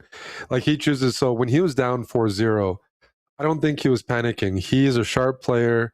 When he's on his, when he's finding things, it's incredible, but he knows it's not going to always be like that. So even though he had that tough start, I don't think he was particularly phased. Whereas Andrew, he's certainly not used to, especially a newer name in the bullet scene, pulling a comeback against him and doing it in this style. Yeah, you'd expect being up 4 points as someone who probably has to consider himself a decent favorite here with his experience. He wouldn't expect to get flipped around like that. Whereas Arjun, I see what you're saying. I think that's a good point. The volatility is kind of priced in a little bit to his style, and he's used to it. He's like, well, there's going to be streaks of 4, maybe 5 losses because he's had it happen before. He almost didn't make it to the winners, right? He had that tiebreak against Paravian that we were a bit surprised by because he had such a lead, but that's just comes with the territory. We see what brought him here, though. This it's extremely hard to win 5-6 games in a row against Andrew Tang, because Andrew is one of the more solid bullet players, which is what brought him success. He took out Bortnik, one of the tournament favorites, pretty handily yesterday. But I'd say, Arjun is a new type of beast, and this expanded format, it's great. The only thing missing, I'd say, like, this is great. If Magnus and Hikaru would be in it, then it's perfect. Then it's like a bullet fan's dream to have all those guys in a ring together. Royal Rumble. Absolutely. There's a minute and a half remaining. We'll see this game, and we'll see one more, but it's only to learn what the final score will be, not any doubt about who will win it, because Andrew has been taken out by Arjun, and Arjun kind of handled all facets of a match here. He had the phase where he needed to come back. He stuck to his style. He dealt with an early deficit, and he also took out openings that he was losing to badly at the beginning. So he adjusted and adapted to openings live during the match, which is so hard to do in bullet. I will still say that queen hang, that mouse slip early on, changed the match a bit. That was it really did. I can think back on like 50 or 100 games I played against Andrew, and the queen mouse slip, I can't, like, it just doesn't happen. There's some days or months it doesn't happen. Because he's got to be one of the best at pure mouse skills in the world by far, no matter what time control, right? Like Hyperbullet, like Ultra Bullet. That's like a skill of his that is near the very, very top. Yeah, agree. Just and it's a skill. It is a skill to not mouse slip. Dexterity. It is. And it came in a random spot. Well, we'll see the conclusion of this this match here, as it's actually, even though we've been talking about the score lines of some of the matches, for example, Yez, putting up those nasty beats in the losers bracket, I got to put this right up there with it. This is against Andrew Tang, a tournament favorite. We're looking at 15.5 to 8.5. A gap like this, insane to put up Especially against considering Andrew. the start. Yeah. Very few players are capable of doing this in the field. Here we go.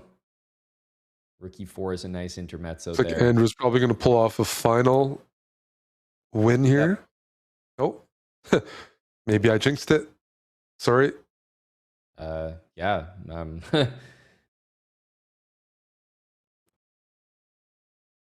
You can yeah, keep not so checking. sure about that.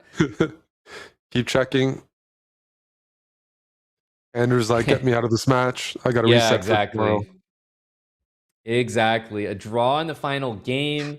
Far from it in the match. Arjun Erigaisi overcomes a significant deficit at the start of that match to win by an incredible margin as well against Andrew Tang. So your winner, Arjun Erigaisi, joins Alireza Firouzja in the winner's final of the Bullet Chess Championship, 16-9.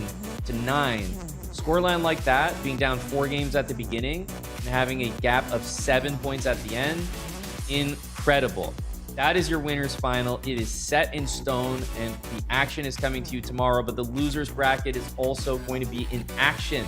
Losers round 3, Minlay, Bortnik, as well as Ediz and Yez from Turkey.